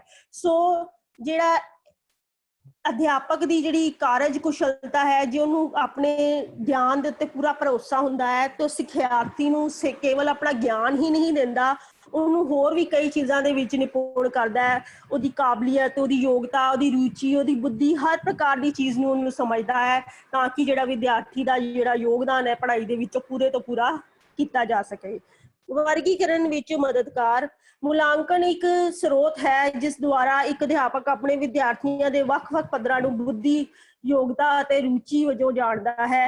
ਇਸ ਆਧਾਰ ਤੇ ਉਹ ਆਪਣੇ ਵਿਦਿਆਰਥੀਆਂ ਦਾ ਵਰਗੀਕਰਨ ਕਰ ਸਕਦਾ ਹੈ ਅਤੇ ਉਹਨਾਂ ਨੂੰ ਮਾਰਗਦਰਸ਼ਨ ਦੇ ਸਕਦਾ ਹੈ। ਸੋ ਜਦੋਂ ਵਰਗੀਕਰਨ ਕਰਦਾ ਹੈ ਇੱਕ ਅਧਿਆਪਕ ਆਪਣੇ ਬੱਚੇ ਦਾ, ਆਪਣੇ ਸਟੂਡੈਂਟ ਦਾ, ਤੇ ਉਹਦੇ ਹਰ ਪੱਖ ਨੂੰ ਸਮਝਦਾ ਹੈ ਕਿ ਉਹਦੀ ਰੁਚੀ ਕਿਹਦੇ ਵਿੱਚ ਹੈ, ਉਹ ਕਿਸ ਤਰ੍ਹਾਂ ਦੀ ਨੇਚਰ ਦਾ ਬੱਚਾ ਹੈ, ਉਹਨੂੰ ਕਿਸ ਤਰ੍ਹਾਂ ਸਮਝ ਲੱਗਦੀ ਹੈ। ਜਦੋਂ ਉਹਨੂੰ ਪੂਰੀ ਨੌਲੇਜ ਹੁੰਦੀ ਹੈ ਟੀਚਰ ਨੂੰ, ਤੇ ਜਦੋਂ ਕੋਈ ਔਖਾ ਸਬਜੈਕਟ ਵੀ ਆ ਜਾਂਦਾ ਹੈ ਤੇ ਉਹਨੂੰ ਬਹੁਤ ਹੀ ਆਸਾਨੀ ਨਾਲ ਉਹ ਬੱਚੇ ਨੂੰ ਸਮਝਾ ਸਕਦਾ ਹੈ। ਸਾਰੇ ਬੱਚਿਆਂ ਨੂੰ ਇੱਕੋ ਜਿਹਾ ਨਹੀਂ ਸਮਝਣਾ ਚਾਹੀਦਾ। ਅਧਿਆਪਨ ਅਤੇ ਸਿਖਲਾਈ ਪ੍ਰਕਿਰਿਆ ਦੇ ਸੁਧਾਰ ਵਿੱਚ ਮਦਦਗਾਰ। ਸੋ ਅਧਿਆਪਨ ਜਿਹੜਾ ਹੁੰਦਾ ਵੈ, ਸਿਖਲਾਈ ਪ੍ਰਕਿਰਿਆ ਜਿਹੜੀ ਅਸੀਂ ਚੀਜ਼ਾਂ ਨੂੰ ਸਿਖਾ ਰਹੇ ਹਾਂ, ਉਹਦੇ ਵਿੱਚ ਜਿਹੜੀ ਹੈ ਇਵੈਲੂਏਸ਼ਨ ਬਹੁਤ ਹੀ ਇੰਪੋਰਟੈਂਟ ਰੋਲ ਪਲੇ ਕਰਦੀ ਹੈ। ਮੁਲਾਂਕਣ ਦੁਆਰਾ ਇੱਕ ਅਧਿਆਪਕ ਦਾ ਸਿਰਫ ਸ਼ਖਸੀਅਤ ਅਤੇ ਸਿੱਖਣ ਵਾਲੇ ਨੂੰ ਸੁਧਾਰ ਸਕਦਾ ਹੈ। ਉਹ ਇਸ ਸ਼ਖਸੀਅਤ ਨੂੰ ਜਿਹੜਾ ਅਧਿਆਪਕ ਹੀ ਹੈ ਜਿਹੜਾ ਸੁਧਾਰ ਸਕਦਾ ਹੈ, ਬਲਕਿ ਉਹ ਆਪਣੀ ਸਿੱਖਿਆ ਦੇ ਪੱਧਰ ਤੇ ਜਾਣਦਾ ਹੈ ਅਤੇ ਇਸ ਵਿੱਚ ਸੁਧਾਰ ਕਰ ਸਕਦਾ ਹੈ। ਇਸ ਤਰ੍ਹਾਂ ਇਹ ਅਧਿਆਪਨ ਅਤੇ ਸਿੱਖਣ ਦੀ ਪ੍ਰਕਿਰਿਆ ਵਿੱਚ ਸੁਧਾਰ ਲਿਆਉਣ ਵਿੱਚ ਮਦਦਗਾਰ ਹੁੰਦਾ ਹੈ। ਸੋ ਅਧਿਆਪਨ ਜਿਹੜਾ ਵੈ, ਜਿਹੜਾ ਅਸੀਂ ਪੜ੍ਹਾ ਰਹੇ ਹਾਂ, ਉਹ ਸਿਰਫ ਸ਼ਖਸੀਅਤ ਨੂੰ ਹੀ ਨਹੀਂ ਸੋਹਣਾ ਬਣਾਉਂਦਾ, ਬਲਕਿ ਉਹਦਾ ਸਰਵਪੱਖੀ ਵਿਕਾਸ ਕਰਦਾ ਹੈ। ਸੋ ਇਸ ਤਰ੍ਹਾਂ ਜਿਹੜਾ ਇਵੈਲੂਏਸ਼ਨ ਹੈ ਉਹ ਟੀਚਿੰਗ ਦੇ ਵਿੱਚ ਬਹੁਤ ਹੀ ਵੱਡਾ ਰੋਲ ਪਲੇ ਕਰਦਾ ਹੈ। ਸੋ ਹੁਣ ਅਸੀਂ ਮਿਸ਼ਨ ਫਤਿਹ ਬਾਰੇ ਜਾਣਕਾਰੀ ਤੁਹਾਨੂੰ ਦੇਣ ਲੱਗੇ ਹਾਂ। ਇਹ ਪੰਜਾਬ ਸਰਕਾਰ ਦੁਆਰਾ ਚਲਾਈ ਗਈ ਇੱਕ ਮੁਹਿੰਮ ਹੈ, ਜਿਸ ਵਿੱਚ ਸਾਨੂੰ ਕੁਝ ਚੀਜ਼ਾਂ ਦਾ ਧਿਆਨ ਰੱਖਣਾ ਪੈਂਦਾ ਹੈ। ਜਿਸ ਤਰ੍ਹਾਂ ਕਿ ਉਹਨਾਂ ਨੇ ਕੁਝ ਚੀਜ਼ਾਂ ਸਾਨੂੰ ਸਮਝਾਈਆਂ ਨੇ ਸਰਕਾਰ ਨੇ, ਕਿ ਸਟੇ ਹੋਮ, ਸੇਵ ਲਾਈਵਸ, ਘਰ ਵਿੱਚ ਰਹੋ ਤੇ ਜ਼ਿੰਦਗੀਆਂ ਨੂੰ ਬਚਾਉਣ ਦੀ ਕੋਸ਼ਿਸ਼ ਕਰੀਏ। Help stop corona virus. Step number 1 ਹੈ ਸਟੇ ਹੋਮ, ਘਰ ਵਿੱਚ ਰਹੋ। ਸਟੈਪ 2 ਹੈ ਕੀਪ ਏ ਸੇਫ ਡਿਸਟੈਂਸ, ਆਪਸ ਦੇ ਵਿੱਚ ਇੱਕ ਚੰਗਾ ਡਿਸਟੈਂਸ ਬਣਾਏ ਰੱਖੋ। ਵਾਸ਼ ਹੈਂਡਸ ਓਫਨ, ਆਪਣੇ ਹੱਥ ਜਿਹੜੇ ਹੈ ਉਹ ਚੰਗੀ ਤਰ੍ਹਾਂ ਧੋਂਦੇ ਰਹੋ। ਕਵਰ ਯੂਅਰ ਕਫ, ਆਪਣਾ ਕਫ ਜਿਹੜਾ ਵੈ ਤੁਸੀਂ, ਜਿਹੜਾ ਬੁਖਾਰ ਹੈ, ਜ਼ੁਕਾਮ ਹੋ ਗਿਆ ਹੈ ਜਾਂ ਖਾਂਸੀ ਆ ਰਹੀ ਹੈ, ਉਹਨੂੰ ਕਵਰ ਕਰਕੇ ਰੱਖੋ। ਸਿੱਕ ਜੇ ਤੁਸੀਂ ਬਿਮਾਰ ਹੋ ਤੇ 104 ਦੇ ਉੱਤੇ ਹੈਲਪਲਾਈਨ ਨੰਬਰ ਦੇ ਤੁਸੀਂ ਕਾਲ ਕਰ ਸਕਦੇ ਹੋ। ਤੁਸੀਂ ਮਿਸ਼ਨ ਫਤਿਹ ਜਿਹੜੀ ਐਪ ਹੈ ਉਹਨੂੰ ਆਪਣੇ ਫੋਨ 'ਚ ਡਾਊਨਲੋਡ ਕਰੋ, ਤਾਂ ਕਿ ਤੁਹਾਨੂੰ ਲੇਟੈਸਟ ਚੀਜ਼ਾਂ ਦੀ ਨੌਲੇਜ ਮਿਲ ਸਕੇ, ਕਿਹੜੇ ਹਸਪੀਟਲਸ ਹੈ ਉਹਦੀ ਜਾਣਕਾਰੀ ਮਿਲ ਸਕੇ, ਕਿਸ ਤਰ੍ਹਾਂ ਅਸੀਂ ਆਪਣਾ ਰੀਜਨਰੇਟ ਫਾਸਟ ਕਰਨਾ ਹੈ, ਤੇ ਉਹ ਸਾਰੀ ਨੌਲੇਜ ਤੁਹਾਨੂੰ ਮਿਸ਼ਨ ਫਤਿਹ ਦੇ ਥਰੂ ਮਿਲ ਸਕਦੀ ਹੈ। Queries please। हाँ जी मैम। जी मैम अनम्यूट कर लियो जी।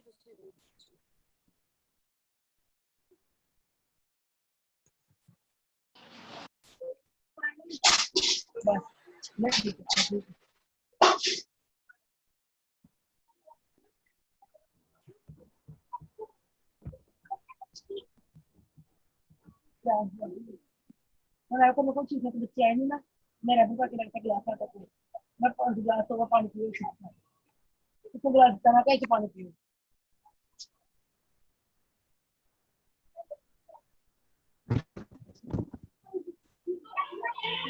और को जिन मैंने अपना गिलास में 2 का पानी लेके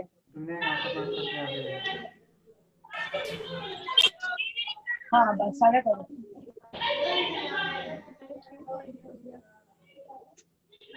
नहीं ठीक है होते हाँ जी, कोई क्वेरीज है तो प्लीज। ऐसे मेथी का जूस का उठा, मेथी का जूस का उठा। फ्रेंड्स ਜਿਹੜਾ ਐਡਮਿਸ਼ਨ ਦਾ ਪ੍ਰੋਸੈਸ ਜਿਹੜਾ ਹੈ, ਹਾਲੇ ਐਡਮਿਸ਼ਨ ਦੀ ਡੇਟ ਪ੍ਰੋਪਰ ਨਹੀਂ ਪਤਾ ਲੱਗੀ ਸਾਨੂੰ। ਸੋ ਤੁਹਾਡੇ ਪ੍ਰਿੰਸੀਪਲਸ ਜਾਂ ਤੁਹਾਡੇ ਜਿਹੜੇ ਇੰਸਟ੍ਰਕਟਰ ਸਾਹਿਬਾਨ ਨੇ ਉਹ ਤੁਹਾਨੂੰ ਪੂਰੀ ਨੌਲੇਜ ਦੇ ਦੇਣਗੇ ਜਦੋਂ ਵੀ ਐਡਮਿਸ਼ਨ ਸ਼ੁਰੂ ਹੋਏਗੀ।